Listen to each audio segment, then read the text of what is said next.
Let's work. Yo, it's go time, showtime, never backing down time. One shot, yo, make it count, yo. Crunch time, shine time, make this moment my time. Get a grip, yo, ready, set, go. We bring the thunder. Bring the thunder. Let's work. Bring the thunder. Let's go. Bring the thunder. Let's work. Bring the thunder. Let's go. Yeah, it's my time, yo time. Step into the spotlight. Get lit, yo. Let yourself go. Our time, high time. Gotta go big time. This is it, yo. Never take no flight time. Grind time. Take it to the street time. Turn the roof off. Get loco. Game time, win time. We gon' bring it home time. No regrets now. Let it all go. We bring the thunder. Bring the thunder. Let's work. Bring the thunder. Let's go.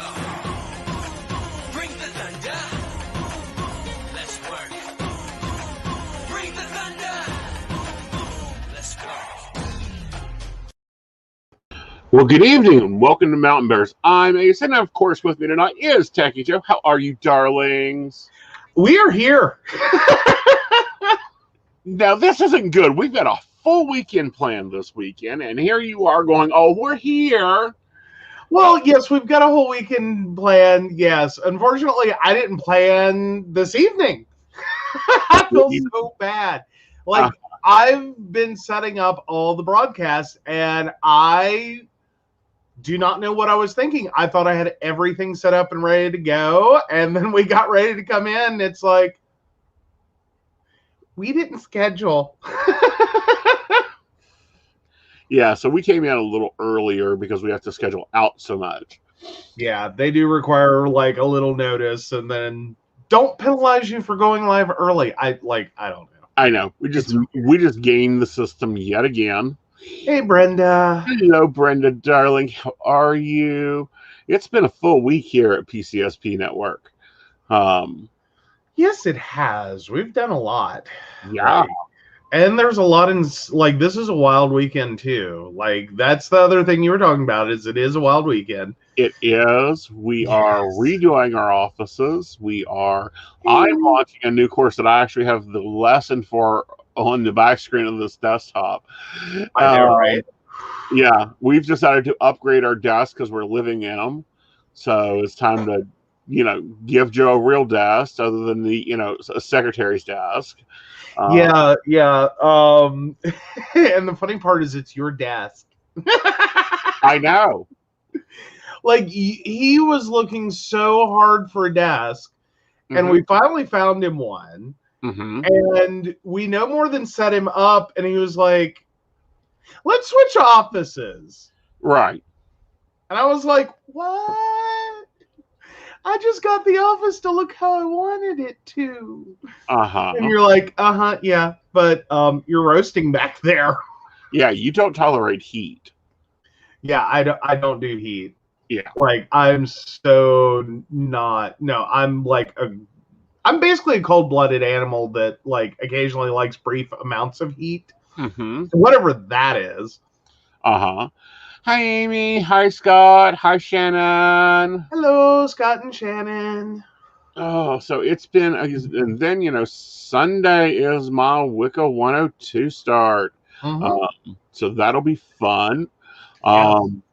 It's a scary prospect. We're literally going to end this and, like, shut everything down for me. And then you're going to run your normal night and shut down everything for you. And so then we're kind of, it's a lot. It's a lot to even contemplate. Well, it's just Jenga. I am so used to playing Jenga in this house, it ain't funny. And actually what I'm thinking about doing is, mine is the quickest move. Yeah, yours will go pretty quickly. Mine is more, because we're doing a lot in this room. Right. Like, it's not just a little.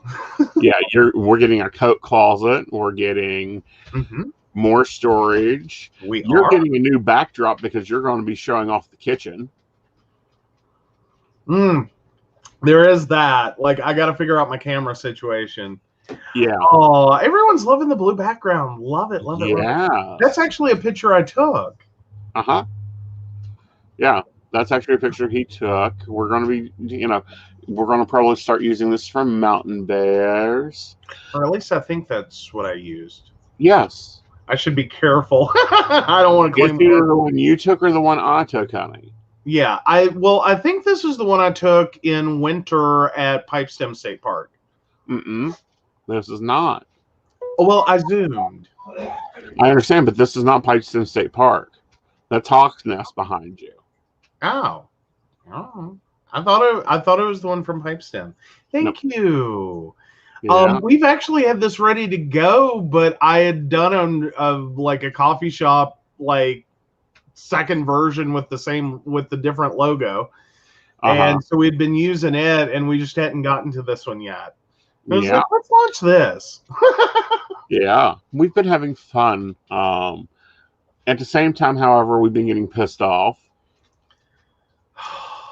Which one do you want to start with? Should we start with, how, little girls can no longer play basketball in the state of West Virginia? Well, we can start with there. That's been a lot. Yes.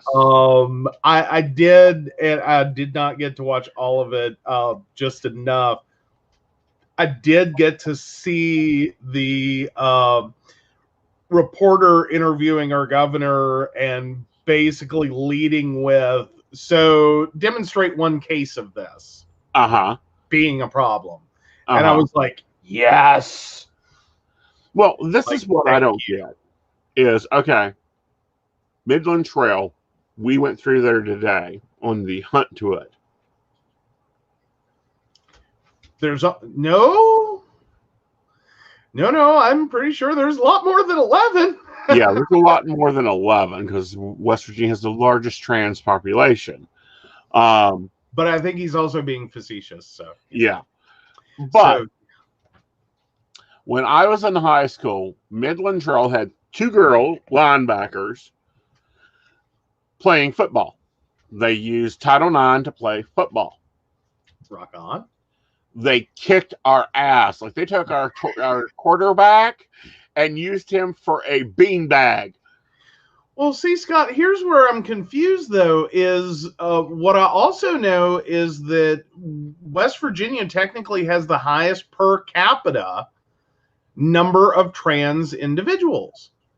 Like, that's been pointed out, is that somehow West Virginia ended up not with the most people. Of course, then again, with as much population as we lost, you could also be right, and just like on a per capita basis, that may actually make it more. I'm just saying, statistically, that would make a huge difference. Like, I don't know. Like, we could be 11 out of the like 25 people that still seem to be here. Some days, it feels that way. Like, do we have 25 people left? Or are we still a state? Are we an unincorporated state yet? Yeah, we currently have the highest, as of 2017, the nation's highest percentages of teens that identify as transgender. So I am hoping Fairness West Virginia gets on the ball with this and runs them over with a shotgun. Well, but then the fact that we like, this state kills me. It's like we end up having the highest per capita, or like highest percentage, yet we can't seem to do anything right. Like, that means this is just a pure nightmare for children. Yeah. Like, that's what you just nightmare. Like, if that much of a disconnect between, you have the highest percentage, which means you have more visibility than anywhere else. Meanwhile, we can't seem to screw this up fast enough on like totally mishandling the situation. Like, just lead the nation in something besides stupidity. Is that too much to ask for? Like, really? Really? Can we, like, oh, and COVID vaccinations. Like, that's the two things we're leading with. Yay. Like, no, we can do better. We can do better. Well, you know, we're going to throw this net no, a little larger. Do they even have a number? Like, I thought they had to figure out how many of this was going to actually affect. Oh.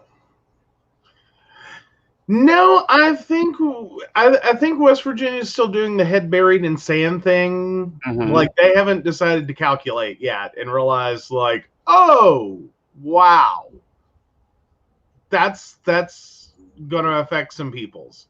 Well, there's two ways to take effect. One would be how many active players this would affect. The other one would be how many total students could be inadvertently or effectively being affected, that they can, you know, would see what effectively feel uncomfortable even trying. Well, here's the thing, and this is what I don't get, nor do I understand how it's going to work, because they already ruled, according to the Civil Bill rights, they cannot exclude anybody. Sex is gender, sex also. So how is this bill even constitutional? Oh, you know it's going to blow up in the state's face. Like, it's going to be another Patrick Morrissey boondoggle from hell. He's going to try to defend it, and it's going to be a complete and total waste of, like, what little money the state of West Virginia has to go to court over it, trying to argue that they had a thought that was worth having. Right, but we're seeing this out of all these Republican governors and Republican-controlled senates and Republican state government. And I'm going to be quite honest with it. We need to get rid of them. Leading on to Patrick Morrissey, the second most useless thing in the state, and first being Governor Jim Yucky Justice. Yeah. Well, but at the same time, sometimes these aren't always the worst things in the world. Right. And Scott, I was together at the Capitol. In terms of, like, games and boo him off the stage. Yeah. Well, what I'm talking about is having a state that does something this stupid. You know, this is going to end up in the Supreme Court. And this is going to be a hard one to pass up. Like, I'm not saying West Virginia is going to end up with the first case there, that will, like, knock someone upside the head and be like, no, you can't do that. But, like, if we're not the first one, we'll be part of a group of states with the same problem. So it's not always bad. Sometimes, so to speak, it's a blessing in disguise. Like, it's a horrible, crappy thing to do to any human being, to put them in a situation where they have to go to court to fight for rights that are pretty, like, stupid. Don't do that. But okay, fine, you're going to put it in that situation. Okay, now we're going to codify it in case law, and, like, every time some other idiot goes to do this, it's no. Yes, you can't do that. Greenbrier East is the one. Greenbrier East is the one he coaches for. Let's not take it to the Capitol where he doesn't even stay at. Let's take it to his Greenbrier East games. Oh, that should end up interesting. Well, because that's the other side of that. This is going to end up being one of the few pieces of legislation that I think he's not only going to get negative feedback on, but he's going to get negative feedback in his own backyard. Yeah. Like, potentially. Like, you're going to have parents that are going to approach you on this, and they're not going to be happy. Nor should they be nice about it. No. Like, he's already seen what happens when he ticks off people in his own backyard. He's had that happen before. Yeah. We took it to his house the last time, and he met him down at a park. We need to take it to his house again. He doesn't live in the Capitol? Yeah. Fine, we'll take it to Lewisburg. Yeah. But I'm thinking ultimately where this is going to end up is that it's going to blow up so spectacularly that it's literally going to be like, yeah, it was a crappy thing to have shoved in your face today. But in the future, you're going to look back and kind of laugh at the moment of, we can't even believe that you thought this was a good idea in the first place. Right. And you shot your own self in the foot. So, have a nice day. Exactly. But, yeah, but I don't think it'll be the pretty. Same thing that's been going on for 20 years in this state. When it comes to male cheerleaders, when it comes to female football players, and the state needs to suffer. If they can't get their act together and figure out gender has nothing to do with skill, then they need to suffer. The NCAA needs to pull out. The minor league baseball team affiliation needs to pull out. Power Stadium needs to go dark. And I think sometimes it's going to be the first clue that they're going to get that, oh, this may have been a bad idea. In a state that is already struggling. Right. Like, hi, if you didn't hear, we lost 60,000 people, or nearly 60,000 people over the last decade, and have subsequently lost yet another representative. Yeah. So, yeah, the last time we lost a representative was 92, I do believe. And I'm hoping Mooney's chair gets pulled. Oh, that'd be nice. Get rid of at least the first piece of uselessness. Yeah, well, just because, and it's not like we have great representation. Well, when you look at the three of them.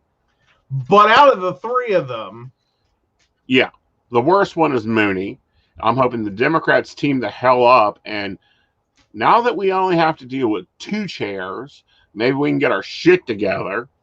Well, but no, we're still, like, Manchin is still trying to he's gone crazy. That's just all there is. Like, politically, he's gone crazy. I don't even think he knows what he wants. Well, he doesn't have a clue. Yeah. He's stuck in that whole, Democrat name only chair. Like, he rarely supports, like, anything progressive or liberal. He generally skews moderate, and that's being very polite. Generally skews moderate, but seems to be playing both sides against the middle, except it only ever seems to anymore be about helping him. Yep. Not anyone, not like, it's not like he's using his power to help West Virginia here. Like, get us some of the things we need, please. Yeah. He just seems to be doing this randomly. No, he's doing nothing unless there's a backer behind it that's got money in it, or he can get on to Metro News Tonight. Well, yeah, and that's the fundamental part of it, is it's all about him. Exactly. Like, now there are some senators that will play the middle. But typically they also try to focus on their state. Yeah. Like, as in, like, to be rude, there are some representatives that'll basically be a whore for their state. Like, they will sit there and they will work with whomever they've got to work with for whatever, as long as their state gets something out of it.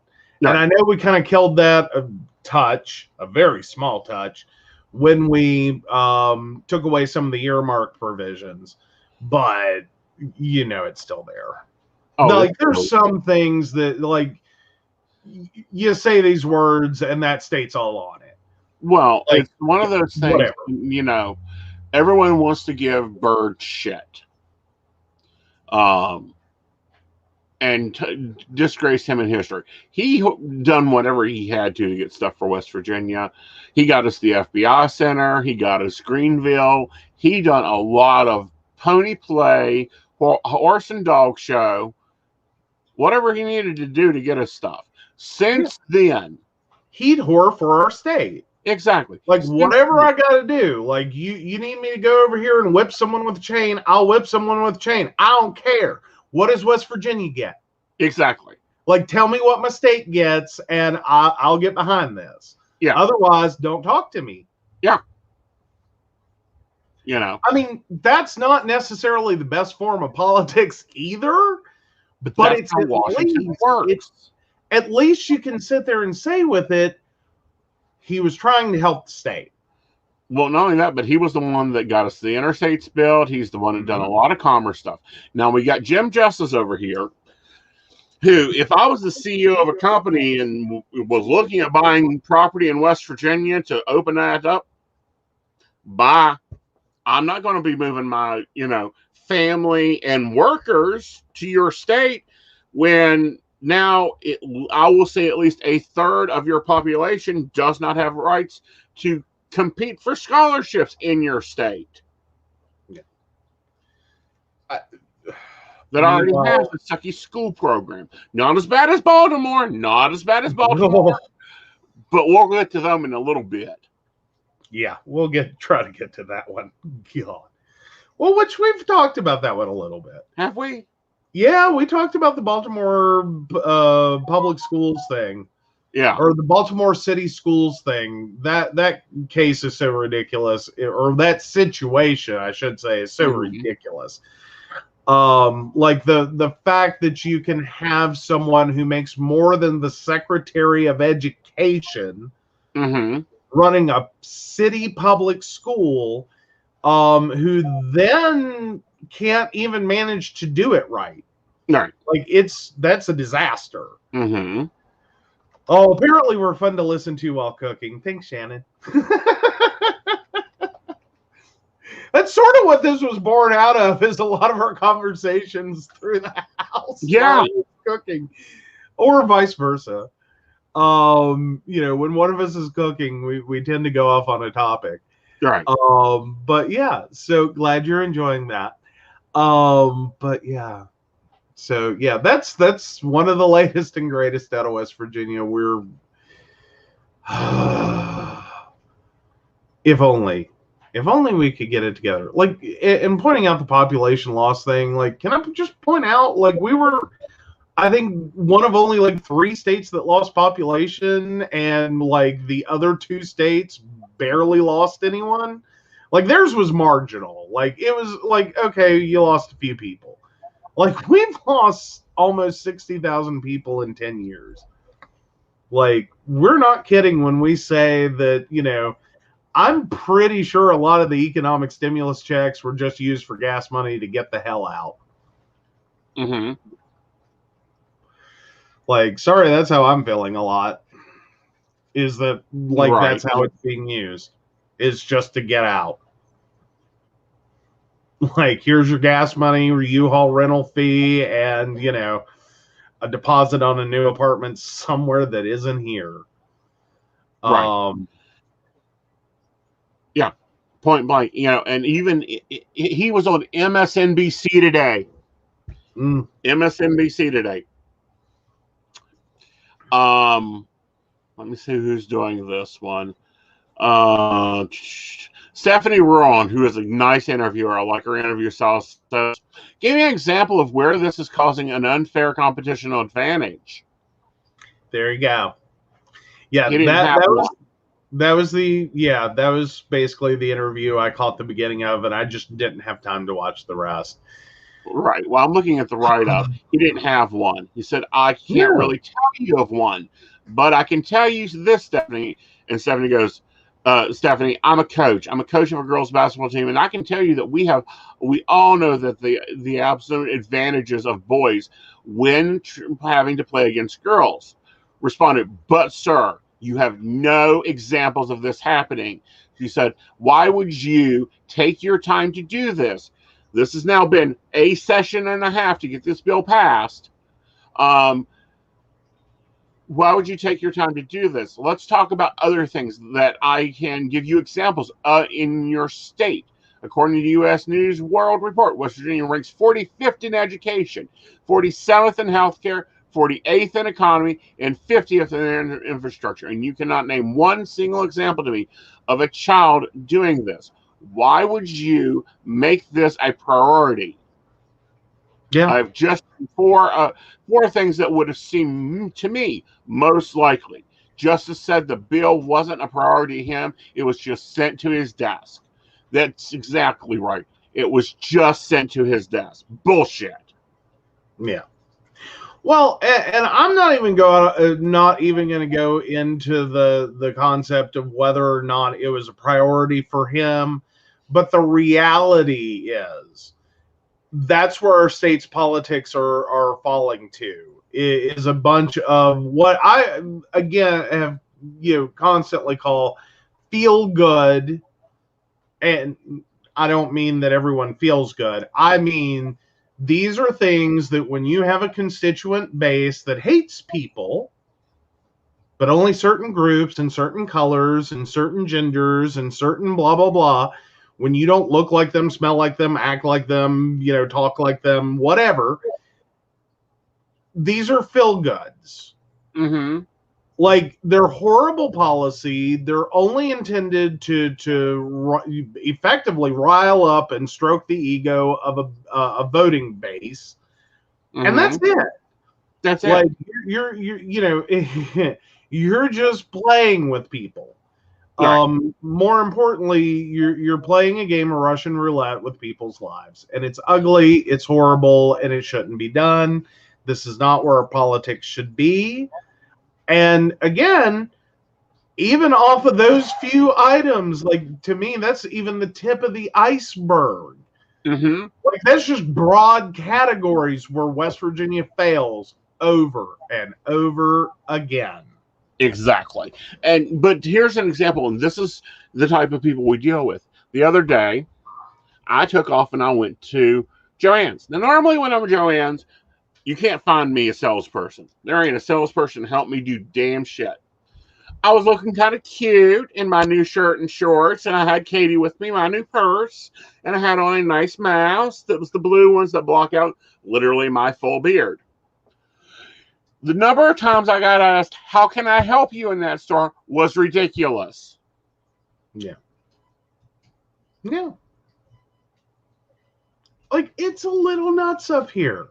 Yeah. But no, I was reading Shannon's comment, and she was talking about, speaking of the stimulus checks being used to run away, she said she was reading an article that said West Virginia businesses couldn't find people to staff them because of people making more on unemployment and the stimulus checks, but they fail to mention that they don't pay a living wage and that it is a gas station restaurant that are having issues. Yeah, because no one wants to admit that the primary forms of employment in West Virginia are not things that are going to put food on your table. Like, yeah. They're not. They're not. Have you seen our median income?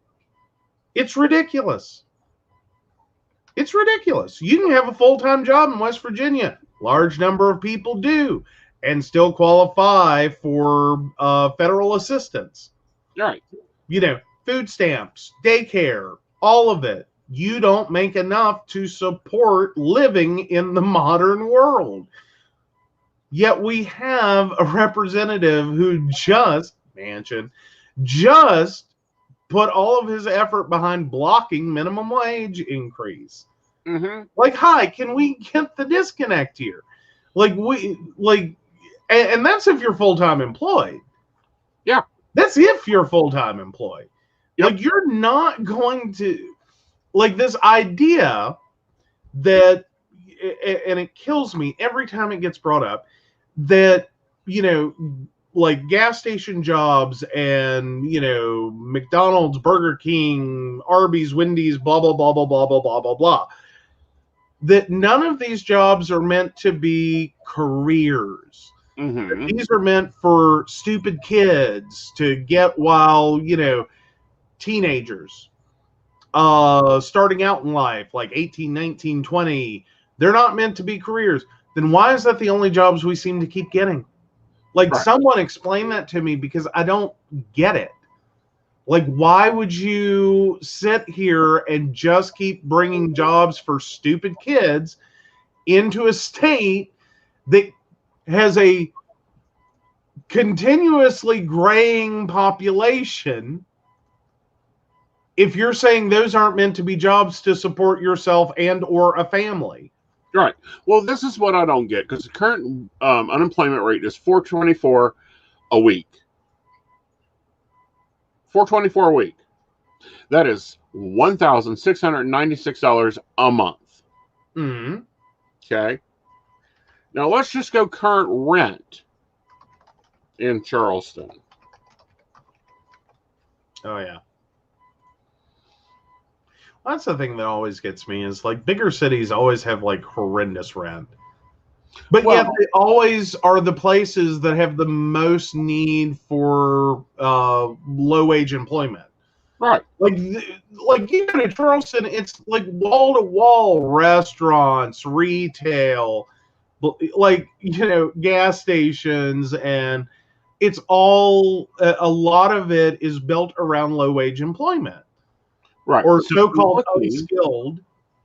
So looking at a 2-bedroom apartment in Charleston, West Virginia, the average is $850. Mm-hmm. So we'll say that your rent is $850, plus you've got electric there, so that's automatically another $200 guaranteed. Mm-hmm. $646. West Virginia's living high on the hog. Yeah. What? Yeah. No, nah. but when we're talking about additional payments for unemployment, it's not that much money. Like, stop and realize how little money that is. Yeah. Like, it's not like that. And granted, being from West Virginia, my brain exploded at one point. Mm-hmm. When I was in North Carolina, there was a guy who said probably the truest words I could have heard at that moment, but mind-blowing. He had ended up getting in a situation, and it's long, convoluted, not good for him, but had basically been temporarily suspended from a very well-paying job, and had taken a job at the company I worked for literally as a stopgap, like just, you know, fill the gap of the lost income. And he made a comment that this wasn't a real job because real jobs start at $60,000 a year and up. Mm-hmm. And okay, smack one in the face, he already made more than me starting there. Right. And wasn't in any kind of management. He already starting there made more than I did.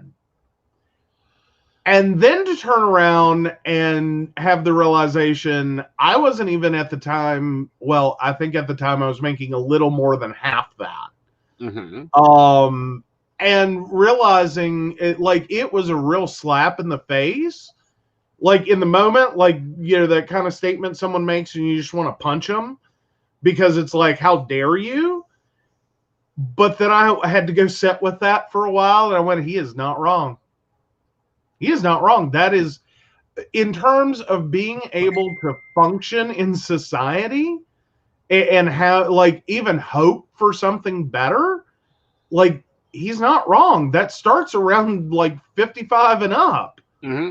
Well, like, before that, it's just kind of subsistence living. Right. Like, well, you're not going math trip here. Okay. All right. We budget $250 a week for household expenses. That's food, gas, literally food and gas, and if we need household supplies. Yeah.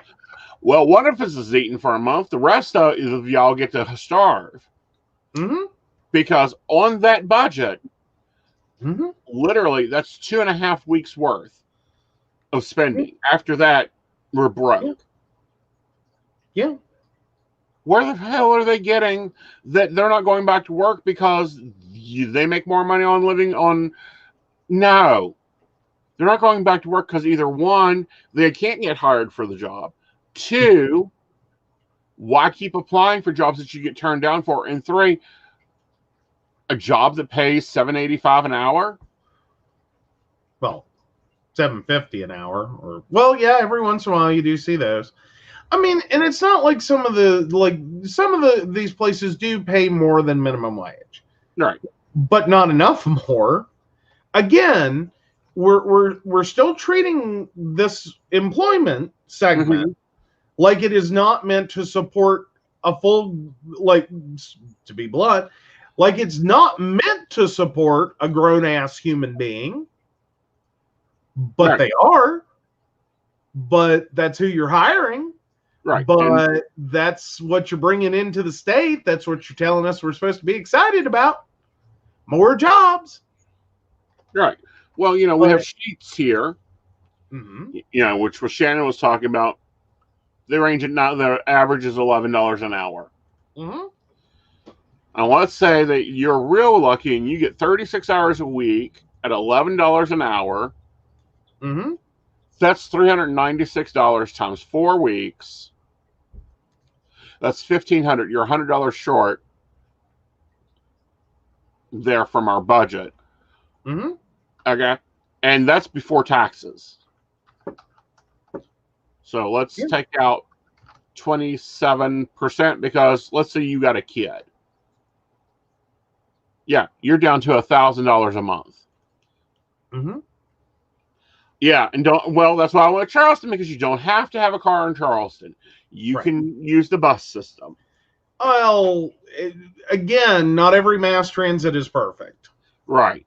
We got into this discussion. Yeah.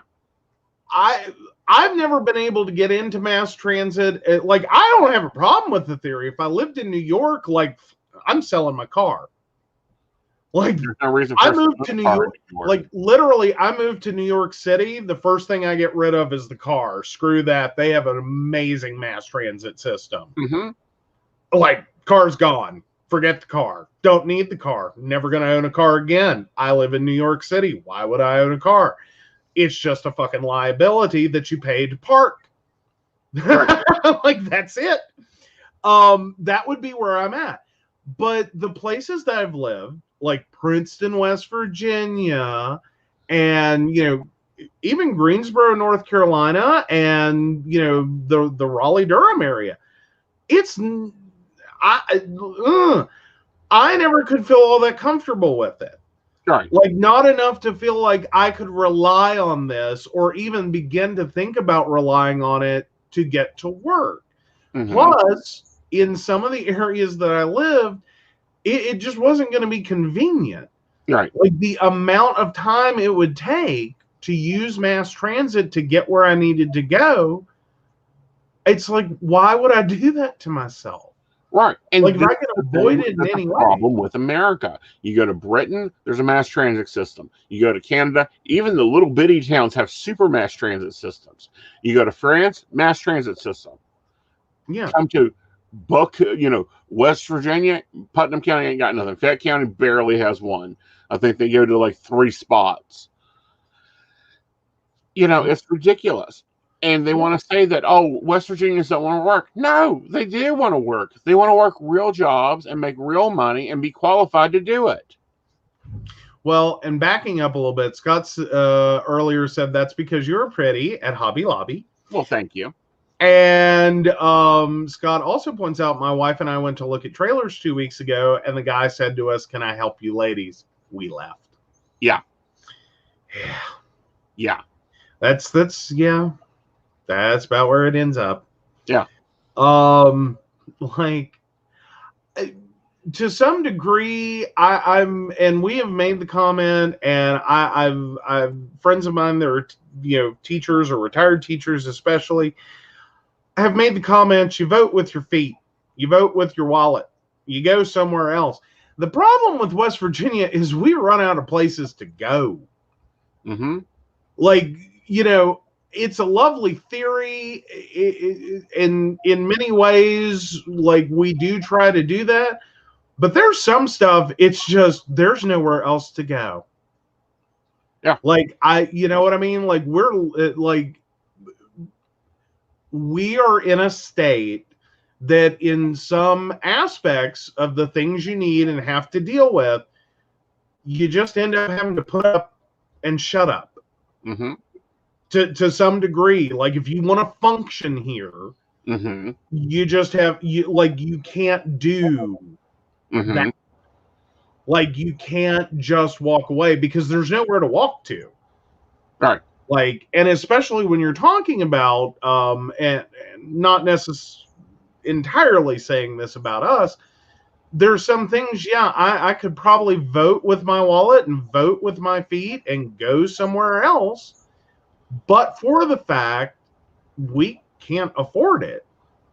Yeah. Like to get someone to drive 3/4 of the way across the state to do a thing because we finally find the one place Mm-hmm. that is decent. Mm-hmm. I'm sorry. Like, I just have to do crappy things. Again, why is it Hobby Lobby? Yeah. Like,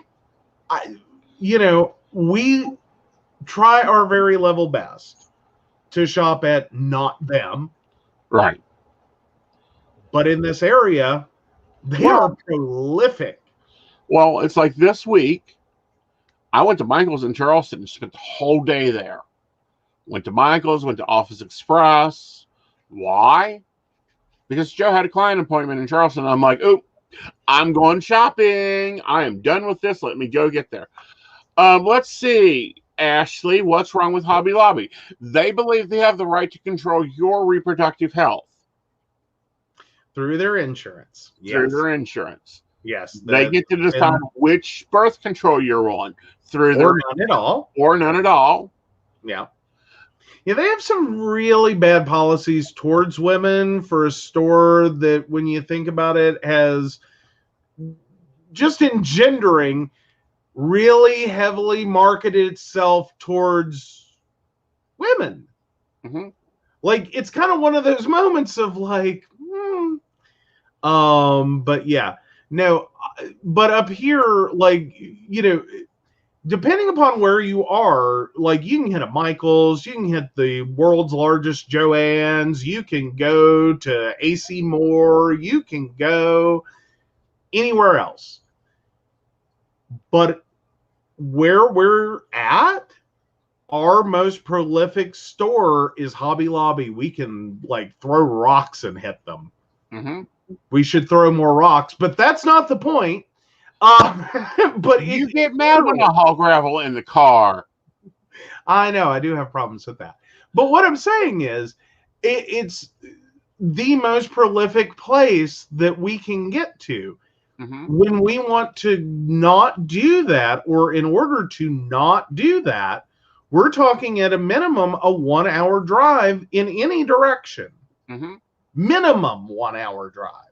Well, it's like today. We had to go to Lowe's. Yes. I like me a Lowe's. I like me a good Lowe's. I can get in it. I actually prefer me I really prefer me a Home Depot.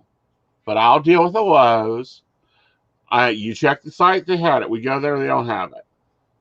Oh, Scott, all I can say to that is bless your heart. All we have here is Walmart, Southern West Virginia, Mingo County. I say that with love and affection, not in the Southern version of like that. I mean, I understand. Yeah. Like, sorry, Mercer County, born and raised, we're not that bad, but yeah, I have family from the McDowell, Wyoming County area. I'm used to this. Like, Monroe can be just as scary too, depending upon where you're at. We had a place at Moncove Lake. You want to talk about middle of nowhere. We may have another place at Moncove Lake if I keep my eye on this place. Anyhow. But no, Scott, yeah, it's like I don't shop Walmart unless I have to. Because there's no other choice. Technical supplies, no other choice. We have to go to Walmart. And I feel like I need to correct something real quick so no one gets the wrong idea, because I just said it like I was from money. Our place at Moncove Lake was nowhere near the lake and was a trailer, an old trailer at that. Property was cheap when my parents got in on this, or my grandparents technically got in on this, they bought a lot big enough to set 2 trailers on. This was not, do not have any illusions that I spent my childhood, yachting on a lake. Right. Nothing of the sort. Oh, Ashley, we Amazon our elbows off, but there are things like I need an HDMI cable that's 12 foot because I'm moving my desk. Yeah. I need it now. I don't have a time to wait a week and a half to 3 weeks to get it. Right. Or my desk chair breaks. I have to have something to sit in for me to work. Amazon takes a week and a half to get here by pack mule. Well, and it seriously can, and depending upon what time of year, it's yeah. Like we don't have same day Amazon.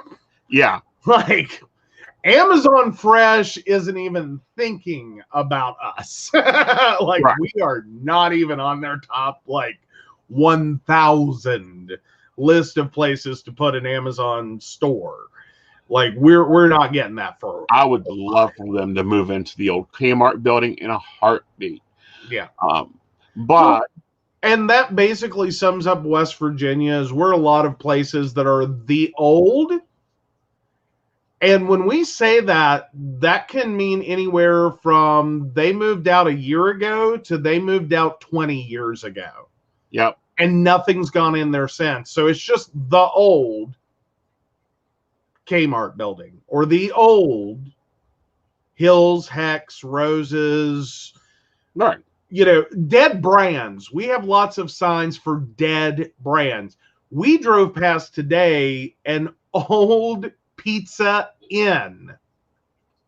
Not a Pizza Hut. Not a Pizza Hut. Old Pizza Inn. And I could tell it was an old Pizza Inn because it hadn't been painted since they left. That's how long it's been since this building was occupied by a Pizza Inn. That's a brand. Ashley's questioning this one. Yeah. That's not that's one of those things. It's okay if you don't know about it. A lot of people don't. It was a weird little chain in competition with Pizza Hut. They kind of went back and forth. They basically went belly up at the end of the 90s, if I remember correctly. Mm-hmm.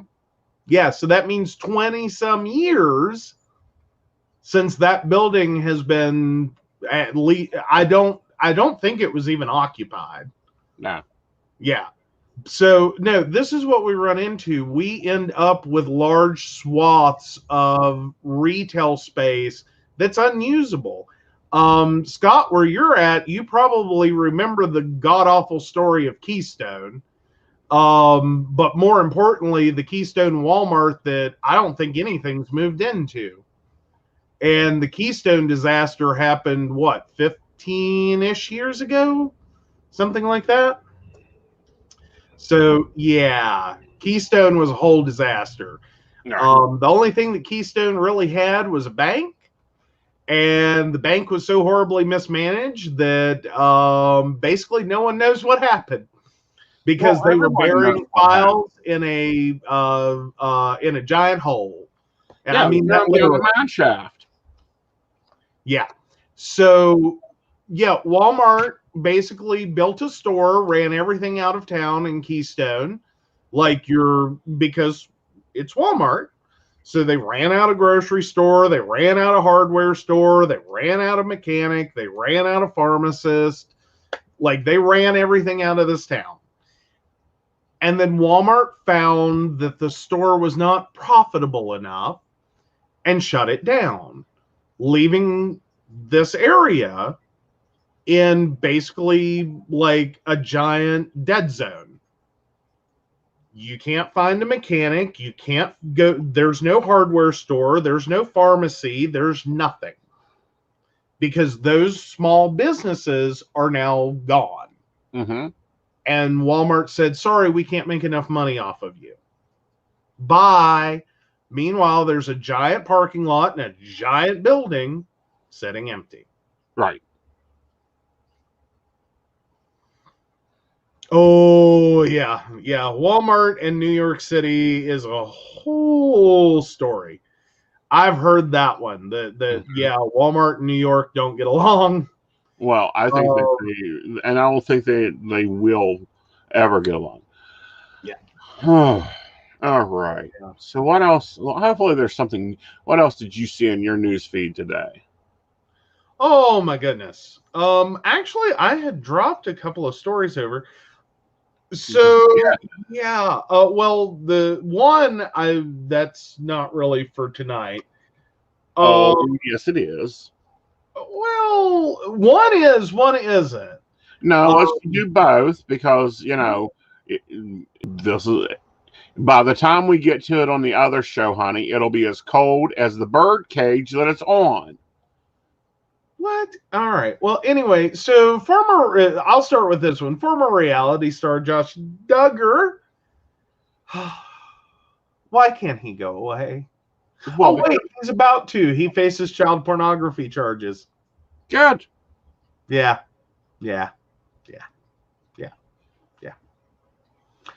And maybe Jim Bob will get caught up with it too. Well, like, here's the horrible part of it. So apparently this is over possession of material in May 2019. So it's taken 2 years to get around to this. Depicting the sexual abuse of children under the age of 12. Yeah, not really a big surprise because if you remember, TLC's 19 Kids and Counting was canceled for, drumroll please, it was canceled in 2015 over revelations that Duggar had molested 4 of his sisters and a babysitter. Yes. Yeah. So, yeah. That's everything we've got right now. It's a very short item, but I'm just sitting here going, I thought we were done with this family. Well, we're apparently not because, the sisters are still filming. They've got a successful YouTube channel. There's a number of YouTube drama channels, including the one, Crystal Ball channel, that supposedly follows this crap. But, then we have Jim Bob, Joe Bob, whatever, who, produced 21 children to this planet. Yes. Yeah.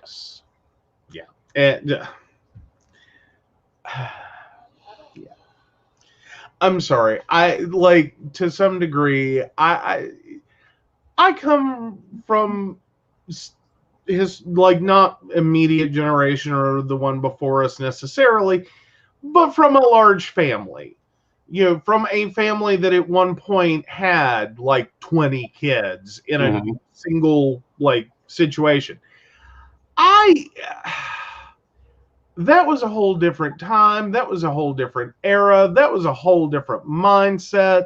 That was dealing with a whole different set of obstacles and odds.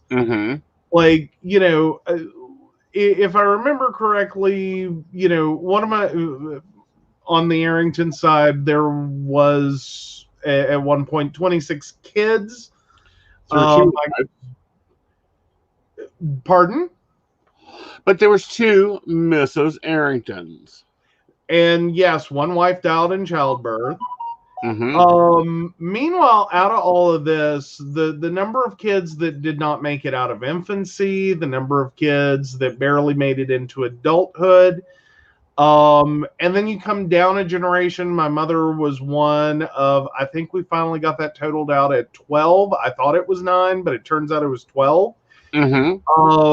Meanwhile, I think only 9 technically made it to adulthood, if I understand correctly. And then of those who made it to adulthood, a few were lost along the way.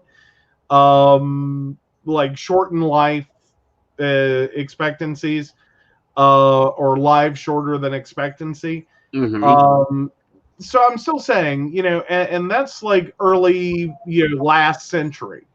Right. Like that whole like 30s, 40s era. Is when those kids were born. So nearly 80 years ago. And yes, that means if still living, my parents would technically be in their 80s. So just the thought process there. It's not that to some degree, if you want to have a large family, more power to you. I hope you're great as parents. I hope these kids get everything they need. Unfortunately, I'm looking around the world that we currently live in, and I just don't know how the hell you pull it off. Right. Like, and more importantly, what we kind of saw out of the Duggars is financially they may be supporting themselves, or at least finding a way to support themselves. Financially, I don't think anyone could sit back and say these kids got what they needed out of life to be properly cared for. Well, not only that, but what gets me, and this is one of those things that pisses me off, is they were raised that Jim Bob runs the house and the little wife just muddles around and takes care of the children. That's my blessing. No. That's not how that works. That's not how it works anywhere. Well, and Shannon's pointing out that her great grandparents, I'm assuming there, had 10 plus kids, but she needed the hands to work the farm. Yeah, you also expected to lose a few. Like, and that wasn't being cold or callous. It was just the reality. Right. Large families ain't the problem. Him having a large family isn't the problem. The way the story that they projected on TV, telling all these little girls to let the man lead the household. Well, I tell you, I got 2 of them. And I try letting neither one of them run the household. It falls apart. Hey, true facts. Love you dearly, darling. But if I done the little Betty Crocker at home shit, you drive yourself up the wall.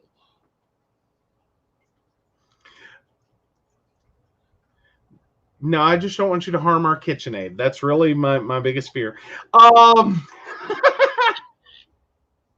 Like, no. But, it's just... A lot of it became like their political / religious, which I'm sorry, I run those two together because it is the same thing for them. Their political religious like belief system that they portrayed and that they showed, and basically like on one hand they're this large family, this whole quiverful movement. On the other hand, they're supposed to be like these really great people, and these kids are so well cared for and so amazing. And I'm sorry, this just came out looking like a train wreck. Like, I'm not bad-mouthing the kids that have done well.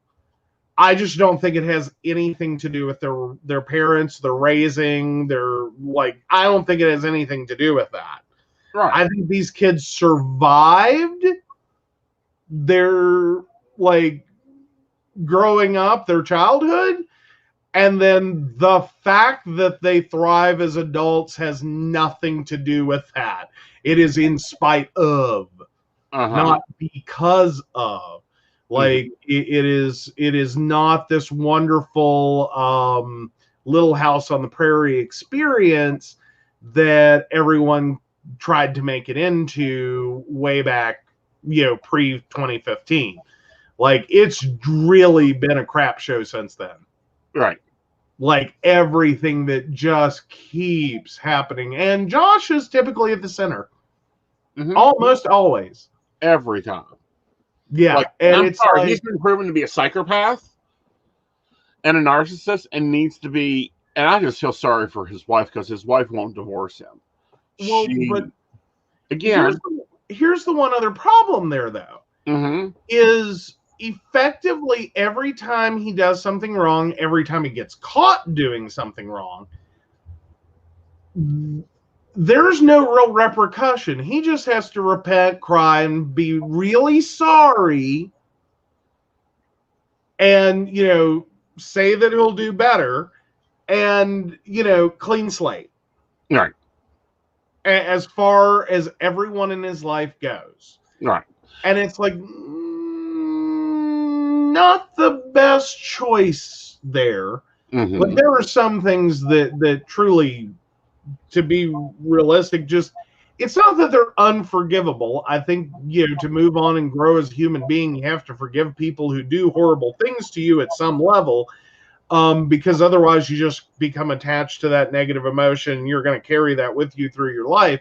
That doesn't mean you let them babysit your kids, hang out with you for the holidays, or give two shits whether they live or die. But you can forgive them. Depending. Well, I'm just saying, like, in general senses, you do have to, at some point, move on. Right. Like, for your own benefit. Not because what they did wasn't horrible, but for your own benefit, you have to, like, put it in a box, slam a door on it, and be done with it. Otherwise, you're just going to get trapped in it. But and yeah, we're talking about question. The Duggars, Josh Duggar, the whole Duggar clan is considered independent Baptist, aka evangelic. Yeah. Not typically my favorite group of people, mostly because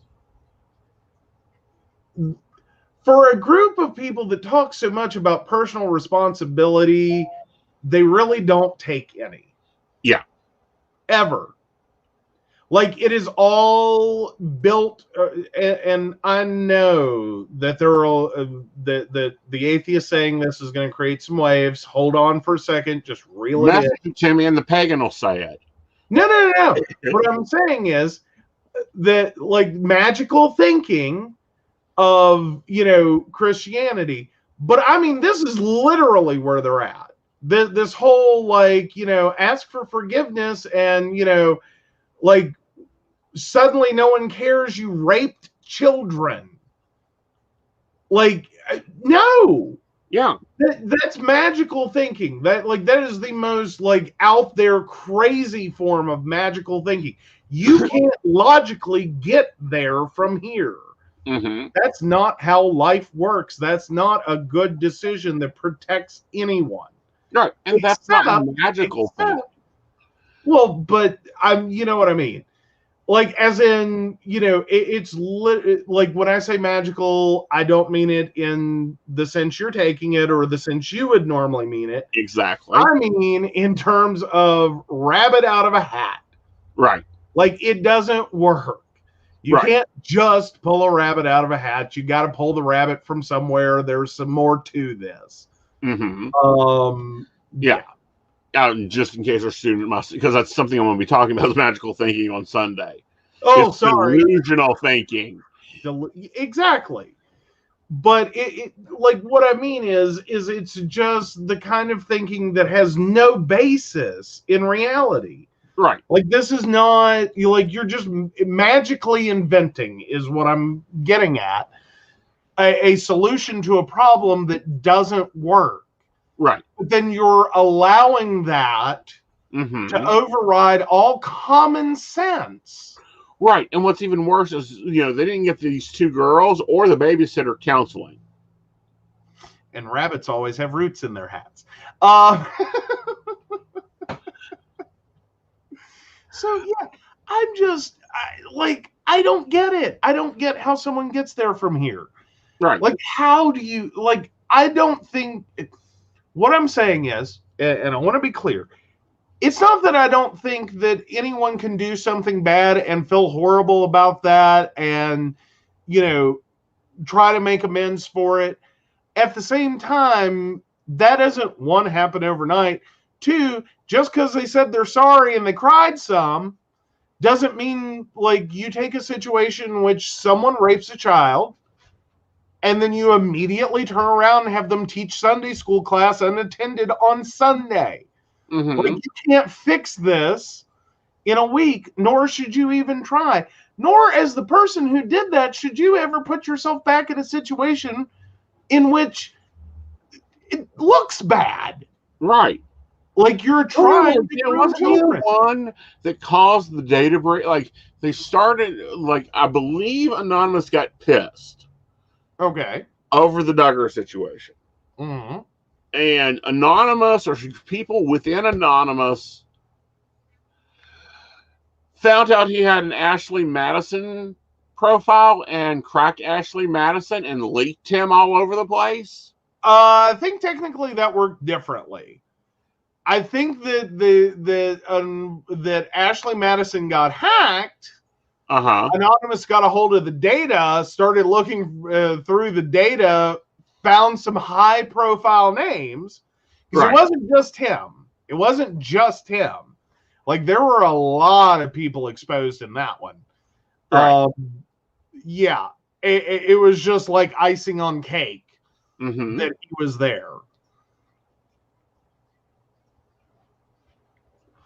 Like, and that cake had many layers of icing. It just was all icing. Yeah, it was a delicious Italian wedding cake. Yeah. Yep. It's still serving up slices. But, yeah. Yeah. I just... Okay. I don't get it. I don't get it. I don't either. So, some happy news. Some really cute news. Major has a new feline friend at the White House. Aw, we like Major. Yes, Major. We don't like that Major bites people. That's the Secret Service person's fault. It's like if someone comes in my house and Vlad is beside me, they know to back down. Well, more importantly, now, granted, I would think a German Shepherd would be pretty imposing to most people, but Vlad is also a little imposing to most people. Like, he will scare you. Yes. Generally speaking, however, like, you could rob us blind as long as you pat him while you do it. He would like, be that's all you do. If you can, like, get one person in your crew to stroke his little head, he will let you rob us blind. He doesn't care. Like, he is not gonna, like, defend our television. Right. But people he can get really, if nothing else, jealous about. And that happens with us. Yeah. Like, let alone someone else inserts themselves in a situation and, like, he needs references. Yes. He needs to know who you are, where you've been, if you've ever been convicted of a felony. Like, he needs, like, DNA. He needs everything. Like, he runs a better background check than, like, the FBI. Right.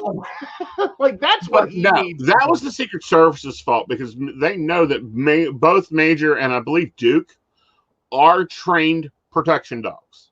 They're both trained to be protection. His dumbass went in there and started grabbing at stuff. Yeah. And like, you're going to get your butt dropped. Yeah. Yeah. Like, but that is a serious consideration, though.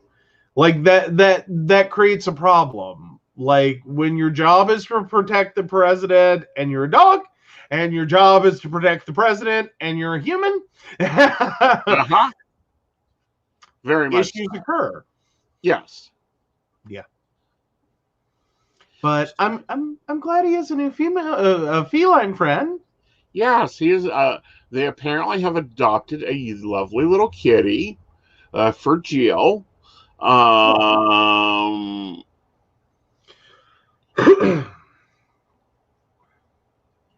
So yeah, Champ and Major will be having a new female feline boss. Oh. And it looks like it should be probably within that. Apparently it's already there. Wow. Cool. Yay.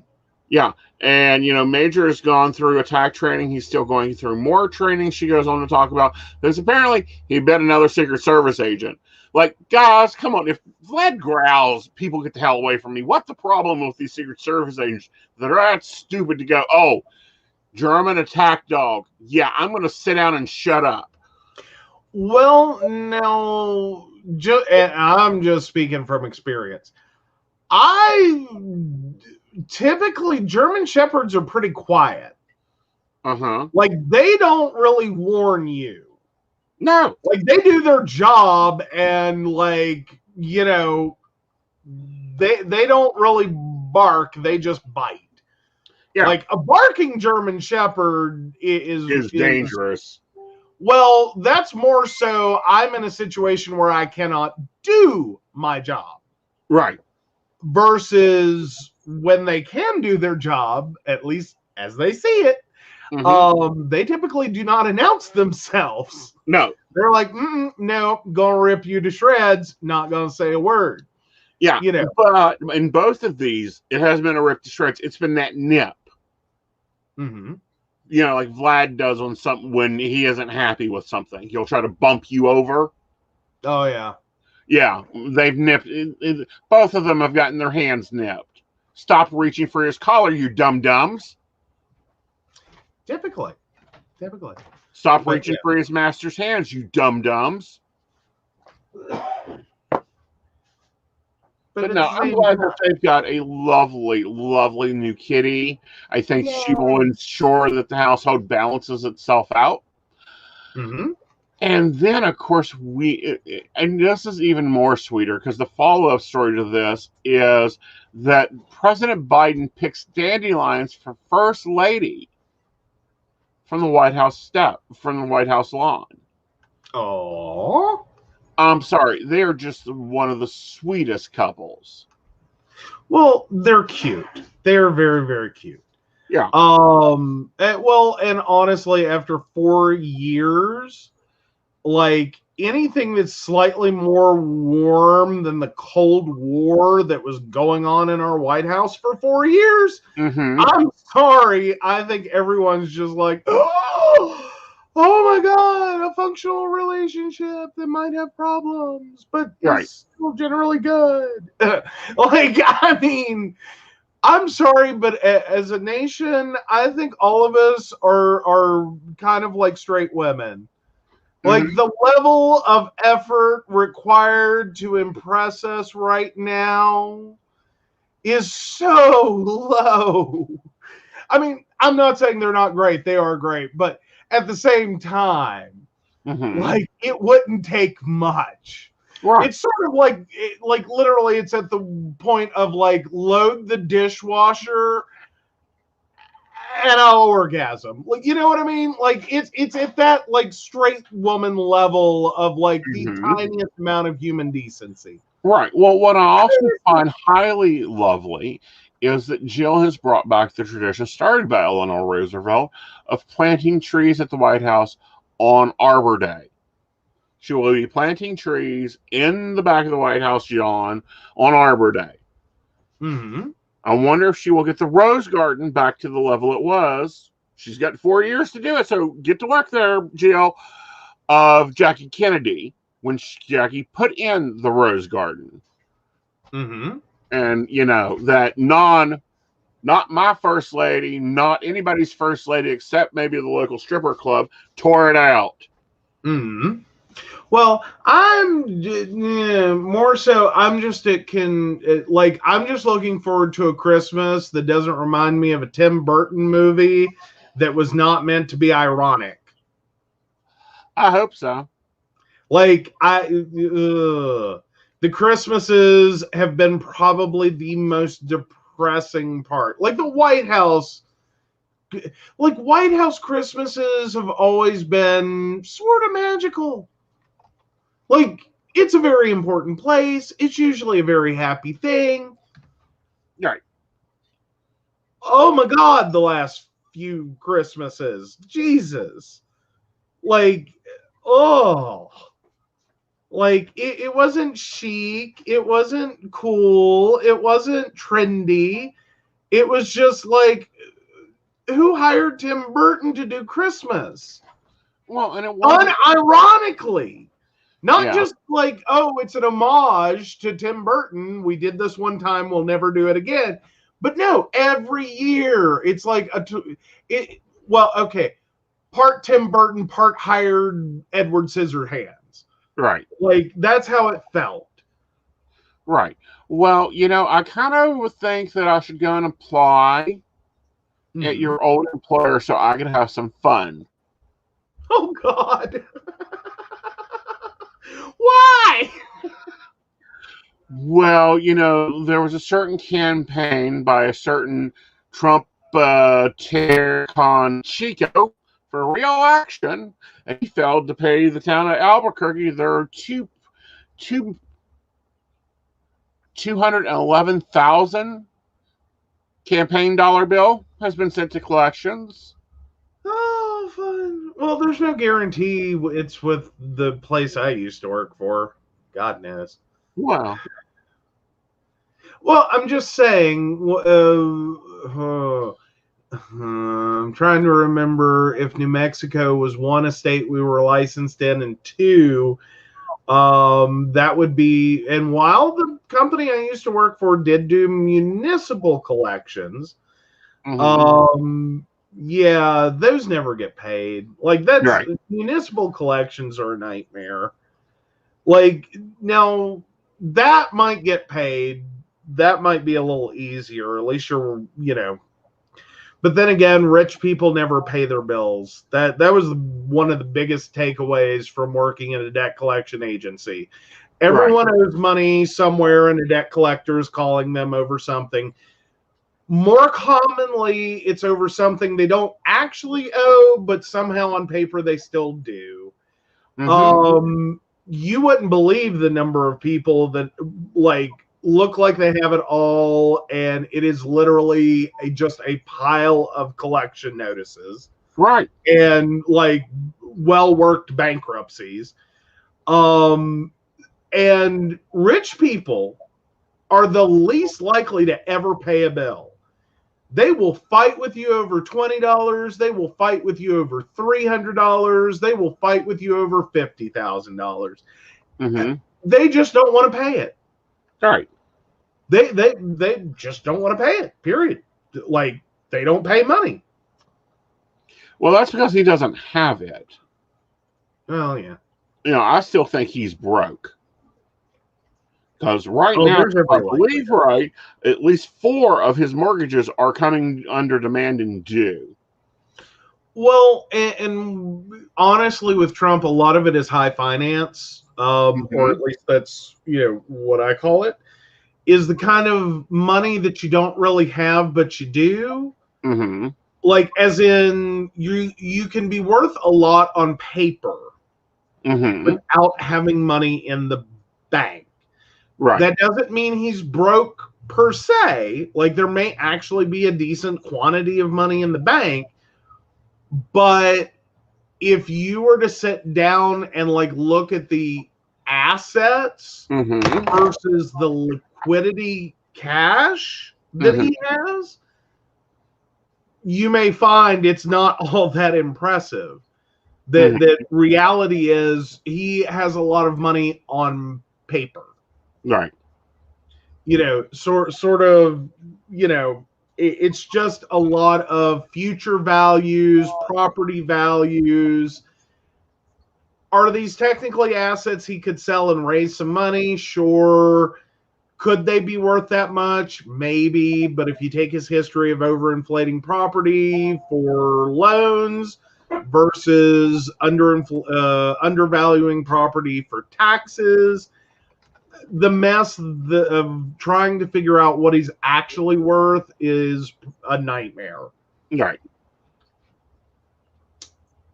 I mean, some of the biggest banks in the world have screwed it up. I don't think we're necessarily going to easily solve what he's worth overnight.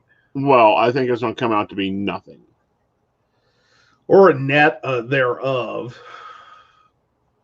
But then again, a lot of it could be discharged in bankruptcies because he's filed enough of those. Yeah, but I don't think that he can do one right now. Well, he personally may not, but God only knows how many corporations he owns. Right. On paper, they don't actually have to have a physical location.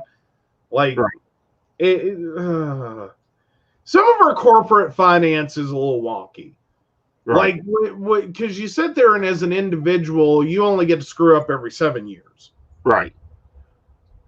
you can form a corporation for the sole purpose of moving all your liabilities, or more importantly, moving all your assets out of a business to file bankruptcy on it, and you can just keep doing that.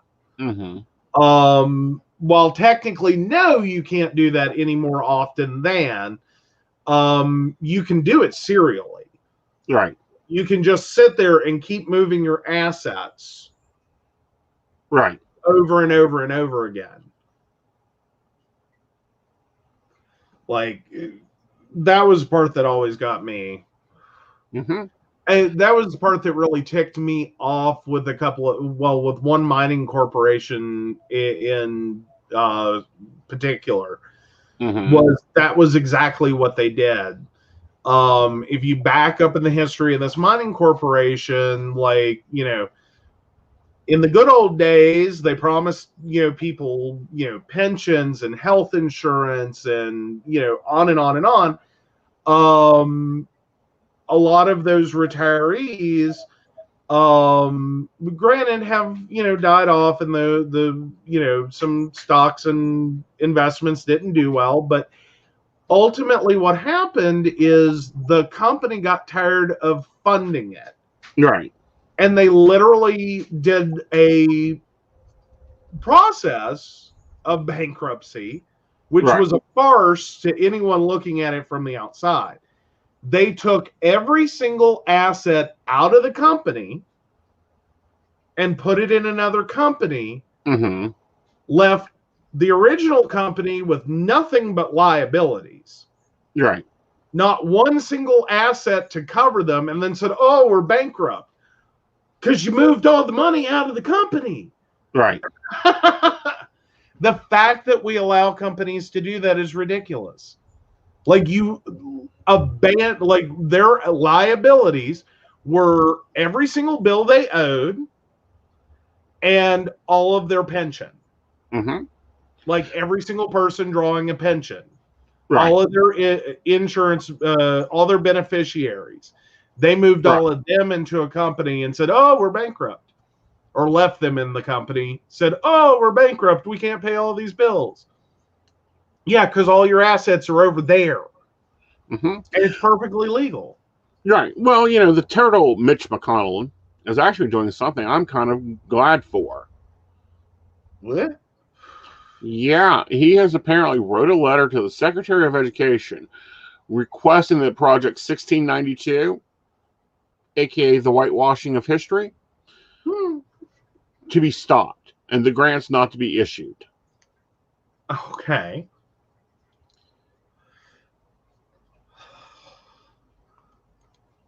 I'm sorry. Did he not understand the words? No, he apparently understood the words and understood what it was, and is trying to get the secretary to stop the grants that were issued by the Trump administration for this. Alrighty. So the 1619 project? Mm-hmm. Ooh. Oh. Oh, wait, no.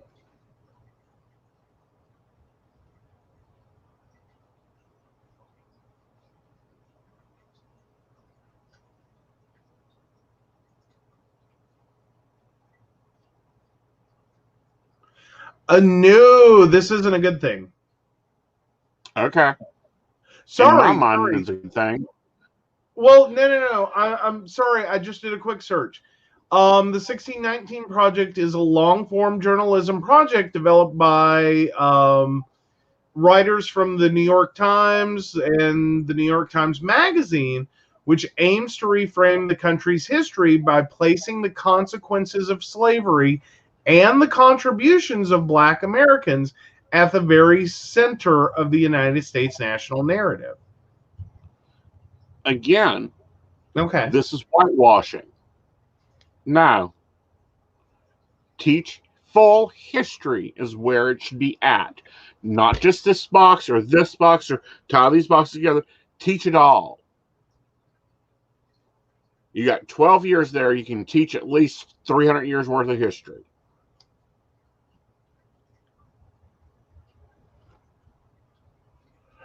I mean, it has drawn some criticism. I will say that. Yeah. Because and I can see that. Sorry, it was taking me a moment, though. I was like, wait, I thought I remembered something about that. And I was like, I don't remember it being like, but yeah. Yeah, this is the one that, and I'm sorry to put it this way, the one article I saw out of this program talks about Harriet Tubman, but doesn't talk about the sacrifices that she provided to run the Underground Railroad, like leaving her family, taking risks there. They whitewash it like she was just guiding them through the country. Yeah, that would be a horrible bit of revision there. Yeah. Like,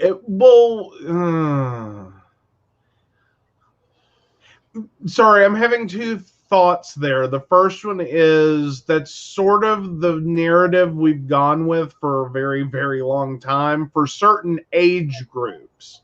Because it's generally deemed inappropriate to get into the full level of history. And I'm talking generally deemed inappropriate. To talk about the negative sides of history, right? Personal sacrifice, many of the things that the abuse and torture of human beings, like generally, hence why we have Columbus Day. And schools teach it like it was just, oh, he discovered America and it's all great. Yeah, the Vikings were here before then. But anyhow. Yeah.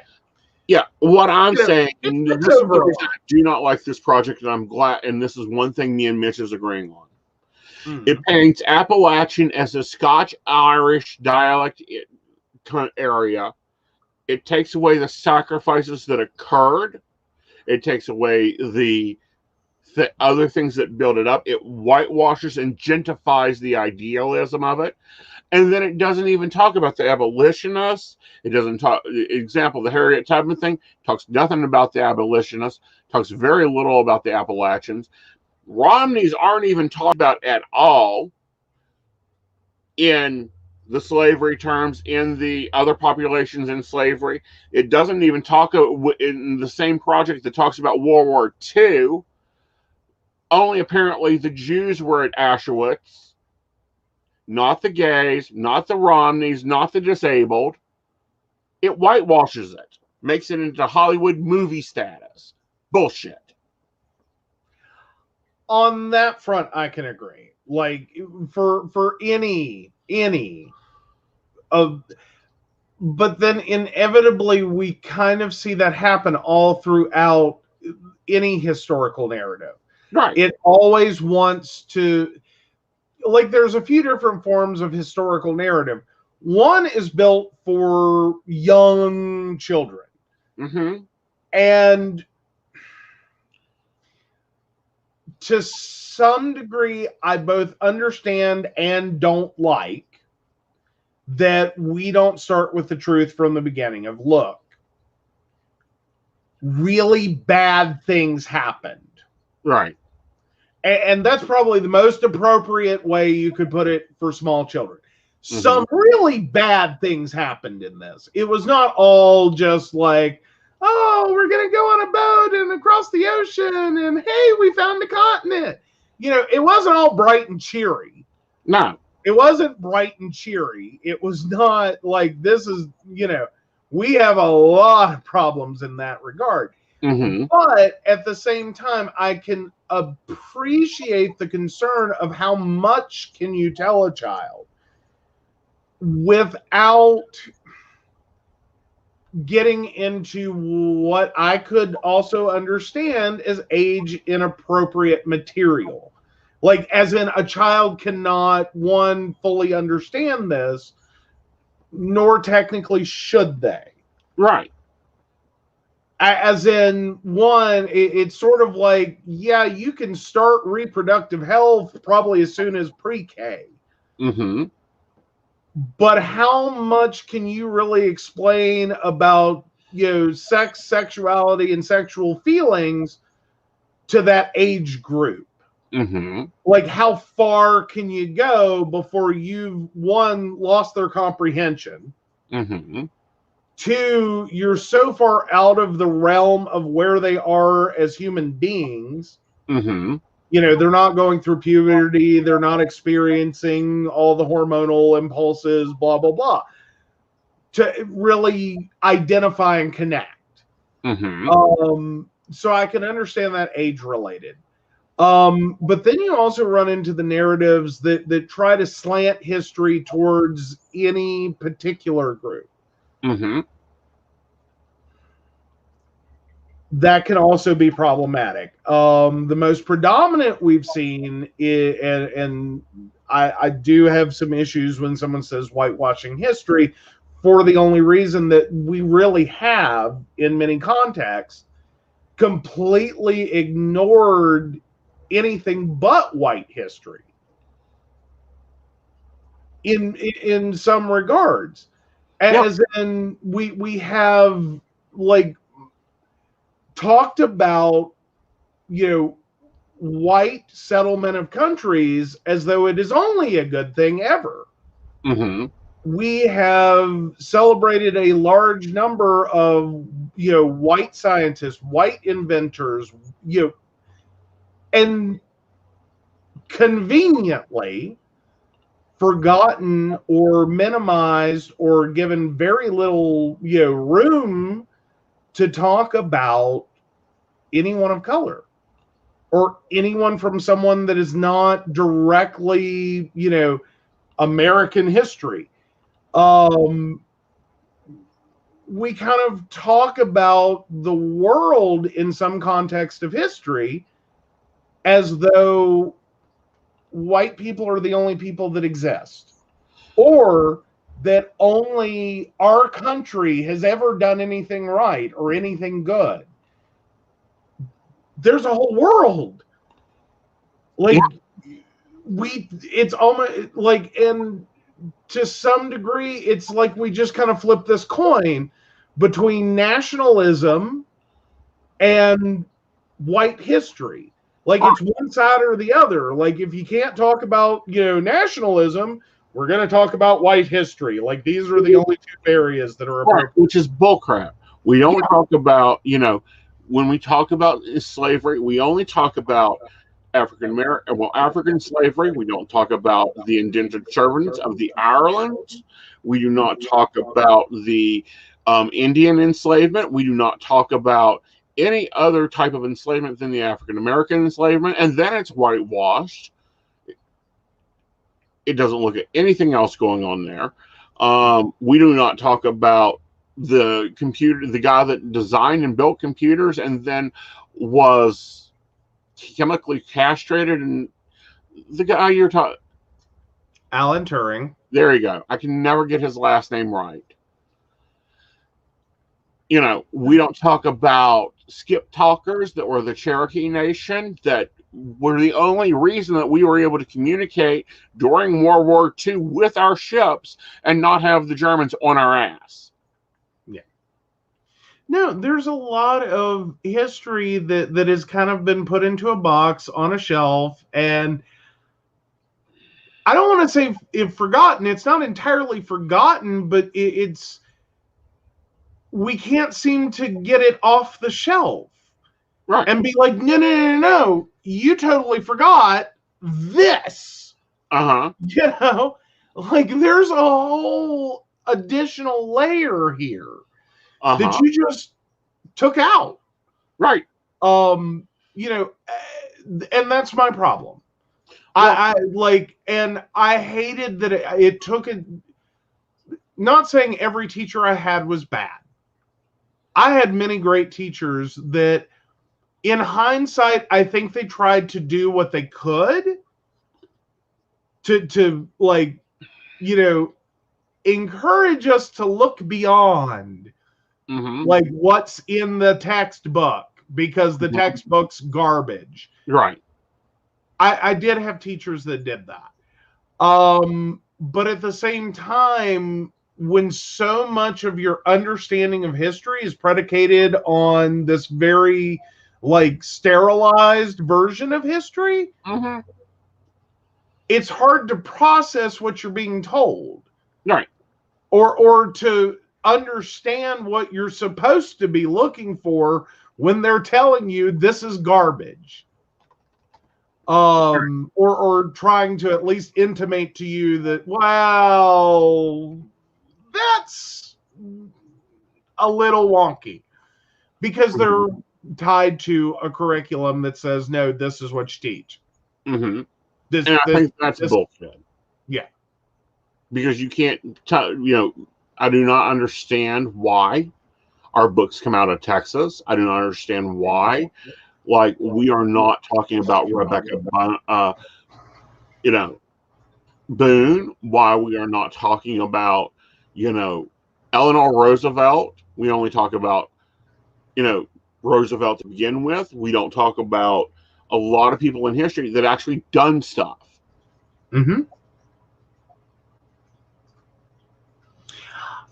And a lot of it has to do with exactly what you're saying, that our textbooks are limited and controlled by, to a very large degree, groups of people that have a certain view of history that they want taught. Right. And they buy books that cater to those beliefs. Right. And that is the version of history that becomes predominant, at least in one country. Right. Versus, the rest of the world kind of looking at us like, are you stupid? And it's like, what? It's like, that's the history I know. That was the history I was taught. Mary, of course you're going to ask the question. Absolutely. I think she did earlier. I don't think we got there. Okay. And my apologies. I should have brought that back up. Yeah. I'm going to read the comments while we're waiting for Mary's question. Shannon says, there are items that I'm glad that I went to high school in Columbus. My history teachers taught us various histories from different angles and backgrounds. And then there's a recommendation of a document of Kill All Brutes. Yeah. On History Max, on HBO Max, it talks about citizens, colonization, and extremism. See, and here's the thing, and here's what gets me, is this did not start occurring to 1954, and it really didn't even majorly start occurring until the 1960s. A lot of what we're being taught now what they're teaching now in high school of this whitewashed history was the 1960s and above history. Well, and there were still some issues before that. All right, so Mary's ready with her question. Sorry about that, Mary. We really are. Yeah. We kind of got into topics and we got way into them. Well, hey, it's what we're here for. Mostly. Yeah. So ready? Yes. All right, Mary, 11/28/57. Tell me about my law school mentor. This person feels intense, like my computer security mentor. Go look here.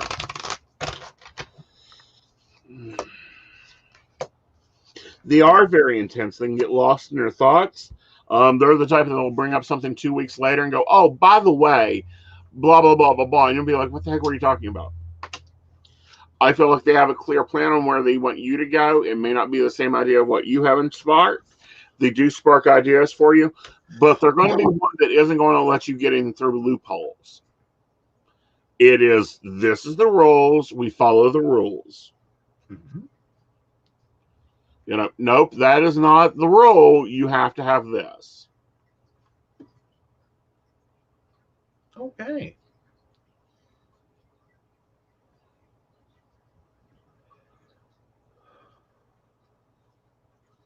I think that was the only question I saw come in. We had lots of comments. Oh, yeah.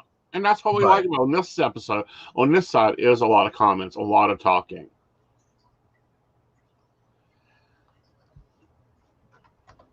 Oh, and I did miss Scott's wife is the oldest of 13.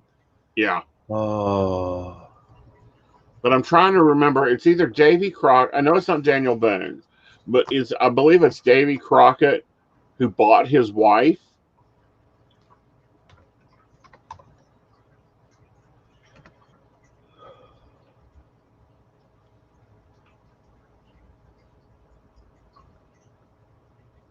Yeah. He bought his wife that was an Indian.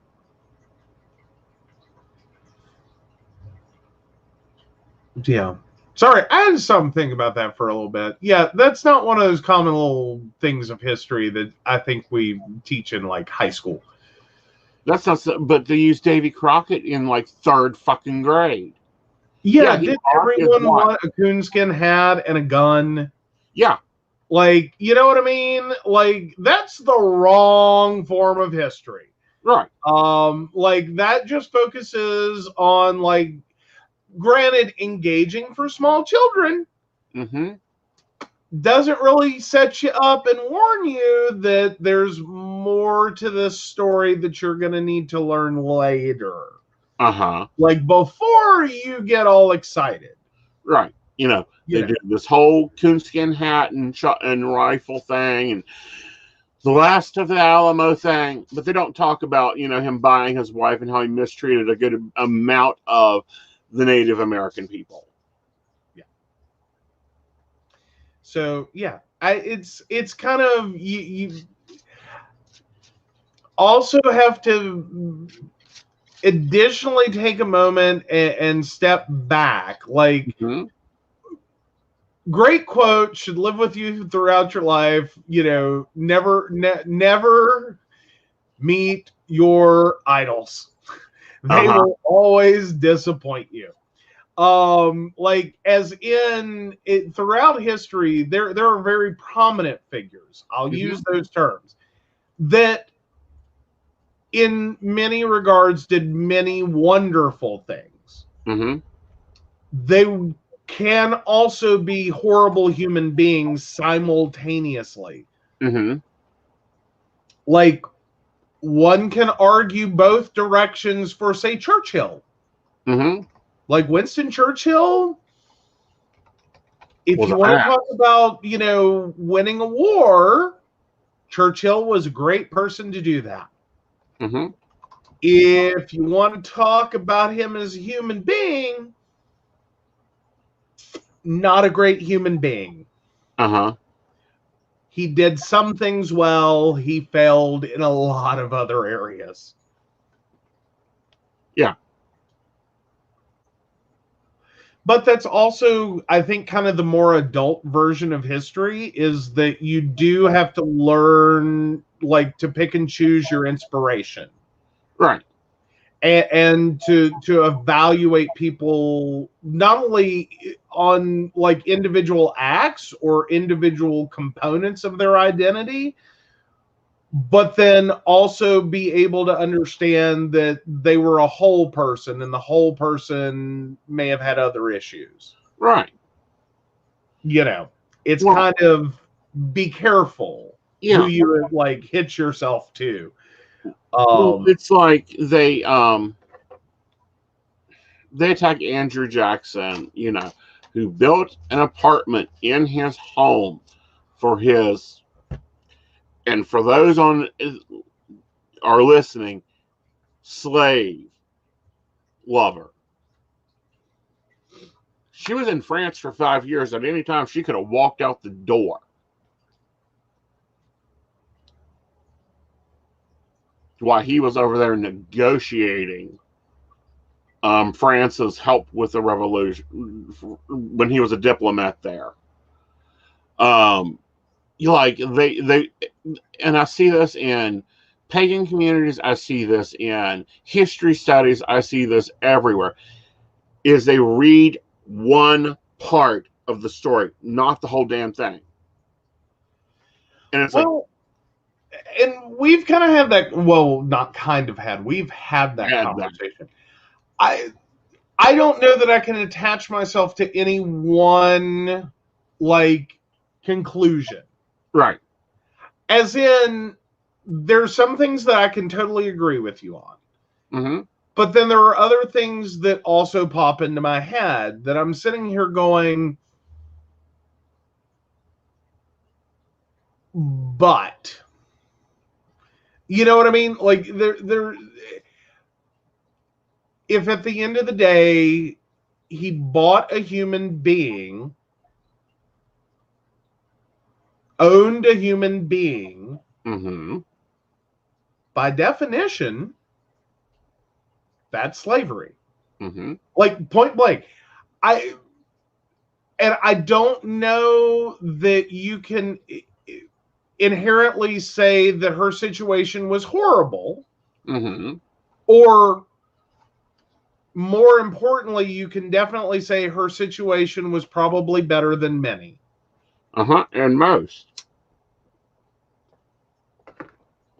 I still struggle to find a final conclusion there as to how do you handle that one? Like, as in, like, where do you put it?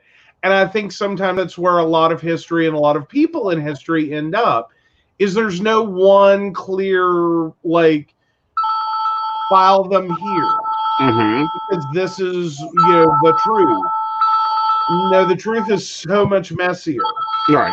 And that additionally, we are all subject to viewing history through a modern lens. Right. That it can be very, very messy when you try to do that. That you have to first start from a place of that context. And accept from the get-go, as indelicately as possible, there's a lot of fucked up shit in the world during this time period. It's not all going to look good right now from a modern context. History in general is a let it go, concept. and I don't mean in the modern context let it go. I mean, to understand it, you have to let go of your immediate attachment to that modern lens and go, okay, what's going on in the world in this time period? What is this world like for the average person? What's it like for someone in the worst possible situation? And where is this person at? And I think that's where you get into with that, or where you have to get into with that, is from a modern context, no, it was probably a horrible situation from a modern context standpoint. From a period standpoint, probably the best one could hope for. And that doesn't make it right. It doesn't necessarily make it good. It doesn't necessarily make it ideal. But then again, what's to say in 20 years, 40 years, 100 years, 400 years, someone looking back at today isn't going to go, oh my God, how did you survive? Or how would you survive as, a psychic tarot reader on a network, and just, the like 99 cents a minute in this network takes most of it, and you're making pennies per minute, and just like barely $1 an hour. But just to try to relate it here, right? But that's not really where you're at. No. Your situation is way better than that. Right. Not the greatest situation you could possibly be in, or that anyone is ever in. Right. But at the same time, you look at the average person, you're doing good. You're doing good. That's kind of where I'm at with history, is that, and it's a struggle. It's hard. It's not easy. A lot of people can come to a lot of different conclusions. I don't know that they're all wrong or all right. I think it's always important to listen to the different perspectives and how they got there. Well, I think it's better to listen to the research, the history, the details, and not the word of mouth. Right. Well, because how many roommates have there been in history? Right. But I'm also saying that to some degree we are reliant upon historians. That a good historian, a truly good historian, is someone who can step back into that time mentally and evaluate all this on a whole. Mm-hmm. And not only tell the story of what happened, but put it in an appropriate context to understand it. Right. And maybe not always get it right in terms of conclusions, but can at least well document and well support their theories. And then you have to take not only that historian's understanding, but many historians' understandings, and you have to try to integrate those. And to understand history, that's what you ultimately have to do, is not look at one historian, but at many historians who may come to totally different conclusions, and try to integrate all their different conclusions to come up with an idea and an understanding. Right. And it's kind of like we were all taught, and Lord knows, I'm sure it still plays now. Thank God we don't have TV because it's about that time of the year for it to come on. That the Jews built the pyramids and they were slaves of the Pharaoh. Well, now they're finding that's not the case. That they were wage earners. They earned a wage, a living wage of beer and bread, which was money then. Yeah.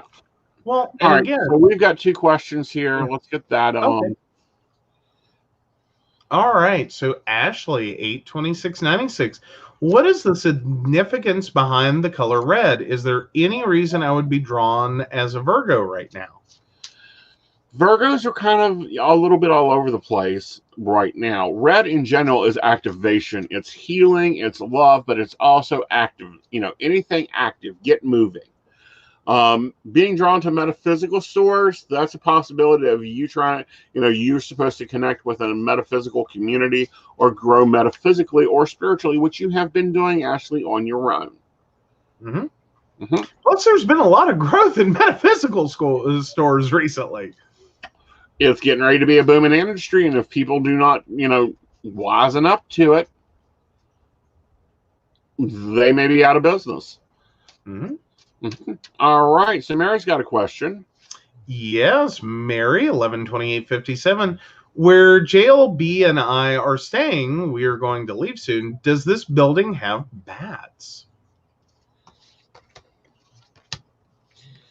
Yes, there are bats in the belfry, darling. I don't think that's what she meant. She asked if they were roosting. Yes. Sorry, bats in the belfry always gets me. Ooh,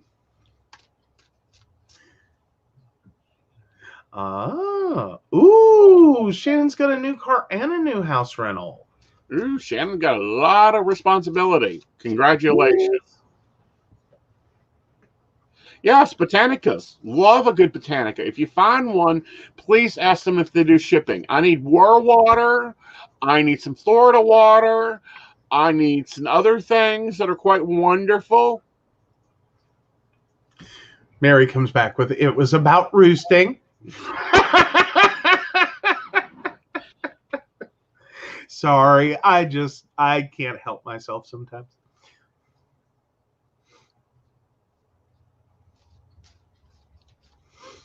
Yes, she does. She wants to go hunt them. The rats with wings to her. She deserves to hunt them.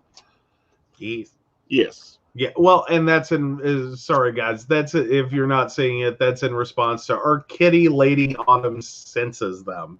Talking about the bats. Right. Oh, goodness. Yes. Ooh, King John the Conqueror oil? What is that for? King John's the Conqueror oil it's what I call, we have a bottle of it, but it's labeled success oil. Oh, okay. Yes. Okay, I could see that. I can see the translation there. Yep. Gotcha. Yeah. King John's the Conqueror oil, success oil. King John's the Conqueror root, it goes lovely in a purse with a couple packets of salt, and if you're in a bad mood, a packet of pepper. Mm-hmm. Yeah, Mary's going with power oil. Yes. It may be called that too. Let's see. Rose water is lovely for the bedroom. Keep lilac out of the bedroom. Never use scissors in the bedroom. Never leave open scissors. I don't even allow scissors in our bedroom. If he wants to cut something, he has to go out of the bedroom. Oh, bad mood, eh? Yeah, pepper is a lovely protection charm. Okay. After last night's dinner, if you add any more protection, I'm going to burst into flames. I will spontaneously combust. Well, you go ahead and tell the story. Like I am in no danger for the rest of my life. Somewhere between the pepper and the garlic, I am good. But again, if you're going to tease them with it, you might as well tell it. What? About last night's dinner. No, it was good. It really was. You bought a different seasoning. And the one we had been using, we had to be really heavy-handed with. Because it was more paprika. So it was a very, it had some kick to it, but you had to use a lot of it to get the kick. The new one he got, he ended up using, he's gotten, really used to having the old one and being heavy-handed with.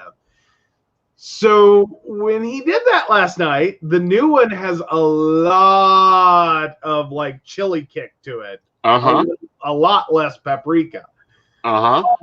So, whoo, that was some hot shrimp. That was delicious, though. I'm not saying it was bad. It was not bad at all. But I got through my plate, and he's looking at me going, "You want some more?" And I'm like I could roast marshmallows right now. Thank you. Milk, please. First time I've done that to you. Other than spaghetti. Well, yeah, that's the garlic comment. Yeah, the first time you made spaghetti for me, I had minced garlic, the jar minced garlic in the fridge. And I swear to God, you put a cup and a half in that tomato sauce. And I'm looking at you going, I think that's too much. And you're like, nah, it'll be fine. I will never be attacked by a vampire. I don't even, if they're real, if vampires are real, if I met a vampire on the street, they would run away. Well, have you heard from your two black holes since you've had that spaghetti? Oh. Fair, very fair. And that's something we now have to explain because that sounds bad. Okay, so this is a concept I've come up with, is some people are black hole human beings. I think professionally you would call them resource vampires. But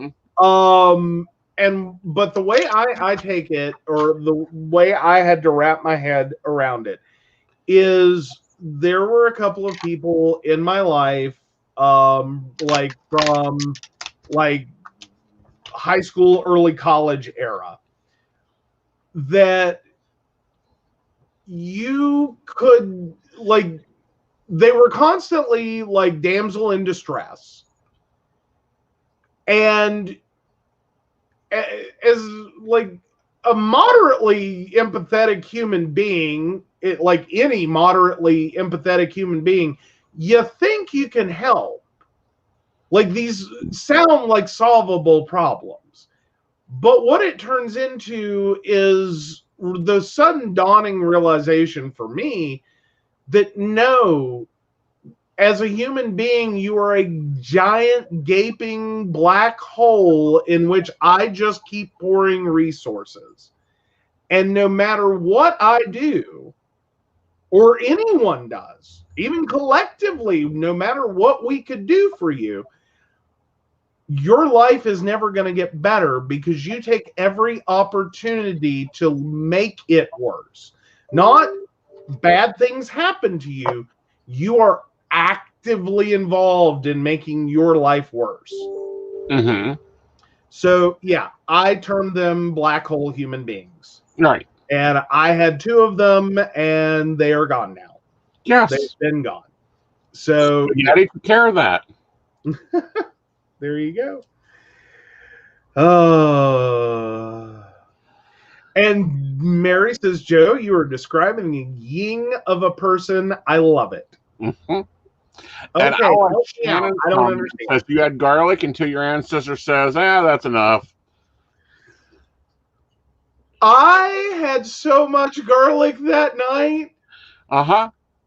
My ancestors, we rewrote history. I think a few died due to vampire attack. They no longer are dead.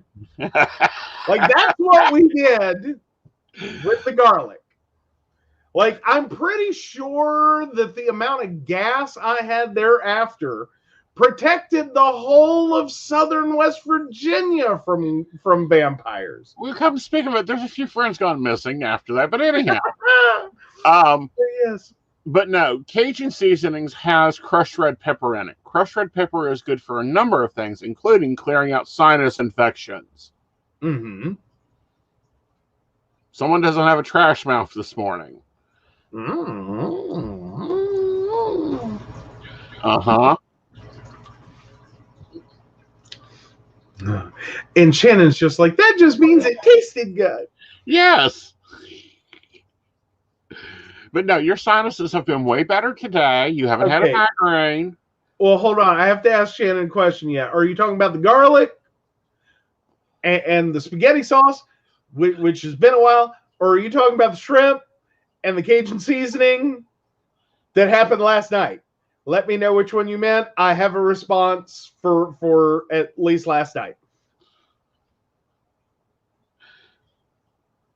Yes is not an answer. To both.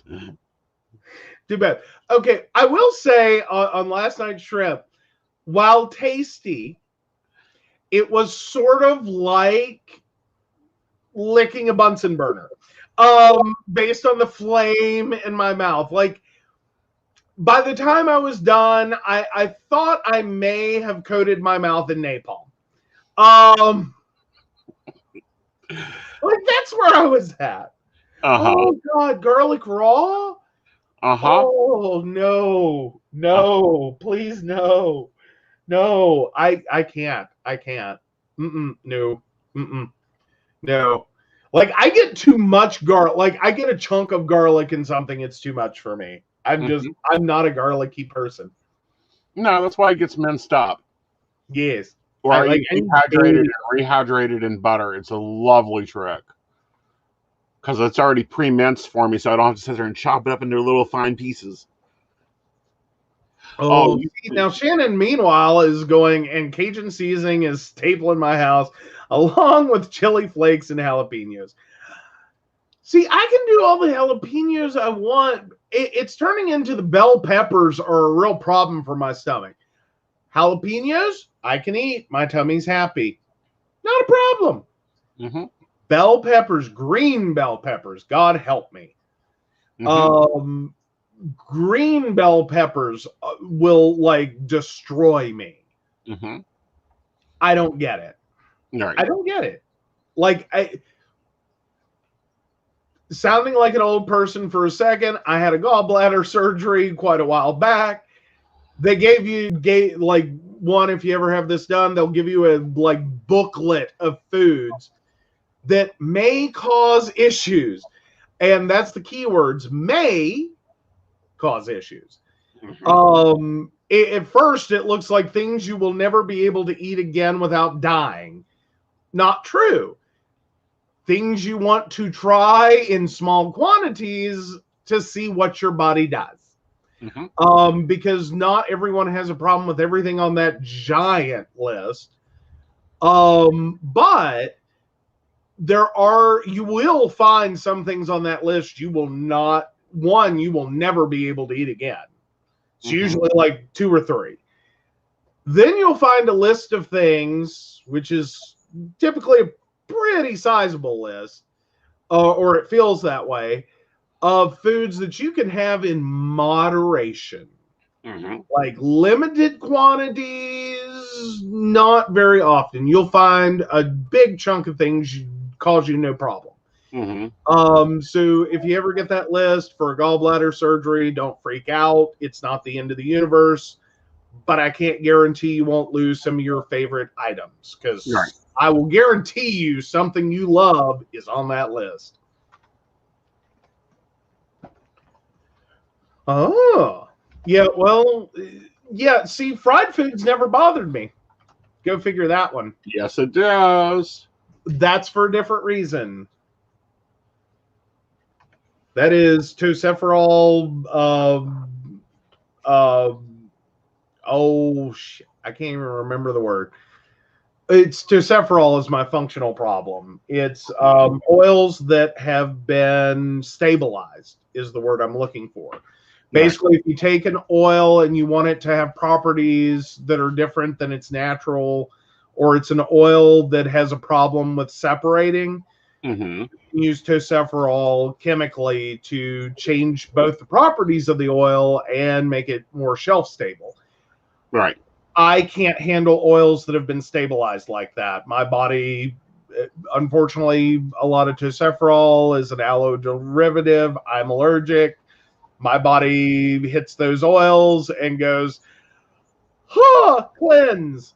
Not in a fun way. So yeah. Oh, poor Mary. Oh my gosh, 2 tablespoons of wasabi.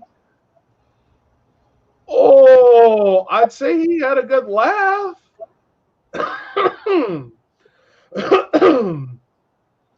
I think you were probably also about 32 before you had a sinus issue again. Yeah, olive oil is fine. Most natural, like unchemically altered oils are fine. Like EVOO, perfectly fine for me. Most oils are. It's cheap oils. Like companies that want to save money on the oil they use will typically buy stabilized oils because they are much, much cheaper. I run into the biggest problem at like fast food places. Decent restaurants don't cause me a problem, but I'll run in and it's random. I can't guarantee it. It's not like if I go to this specific fast food restaurant, I will have a problem. Sometimes it's just this one, but all these others are fine. I have to remember I can't order fries there or I will want to die. Like, that's where I'm at with it.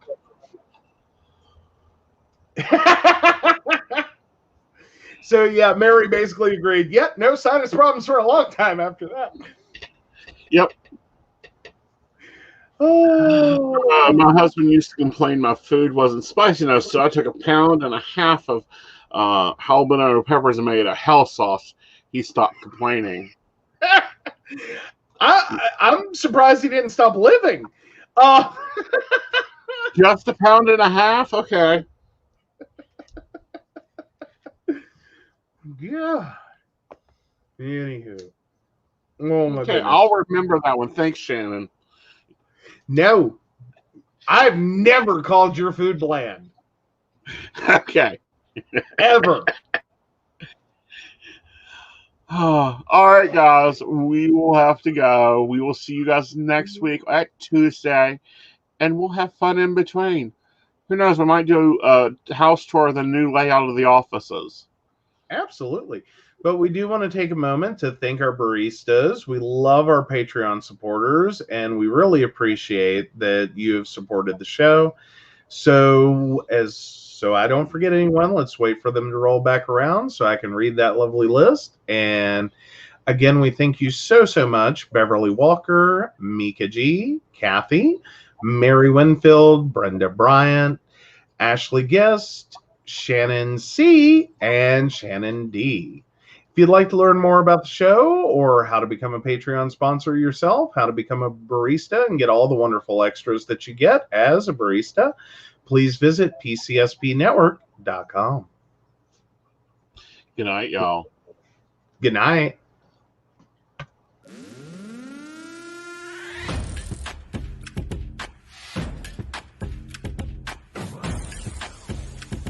Let's work. Yo, it's go time, showtime, never backing down time. One shot, yo, make it count, yo. Crunch time, shine time, make this moment my time. Get a grip, yo, ready, set, go. We bring the thunder. Bring the thunder. Let's work. Bring the thunder. Let's go. Bring the thunder. Let's work. Bring the thunder. Let's work. Yeah, it's my time, yo time. Step into the spotlight. Get lit, yo. Let yourself go. Our time, high time. Gotta go big time. This is it, yo. Never take no flight time. Grind time. Take it to the street time. Turn the roof off. Get loco. Game time, win time. We gon' bring it home time. No regrets now. Let it all go. We bring the thunder.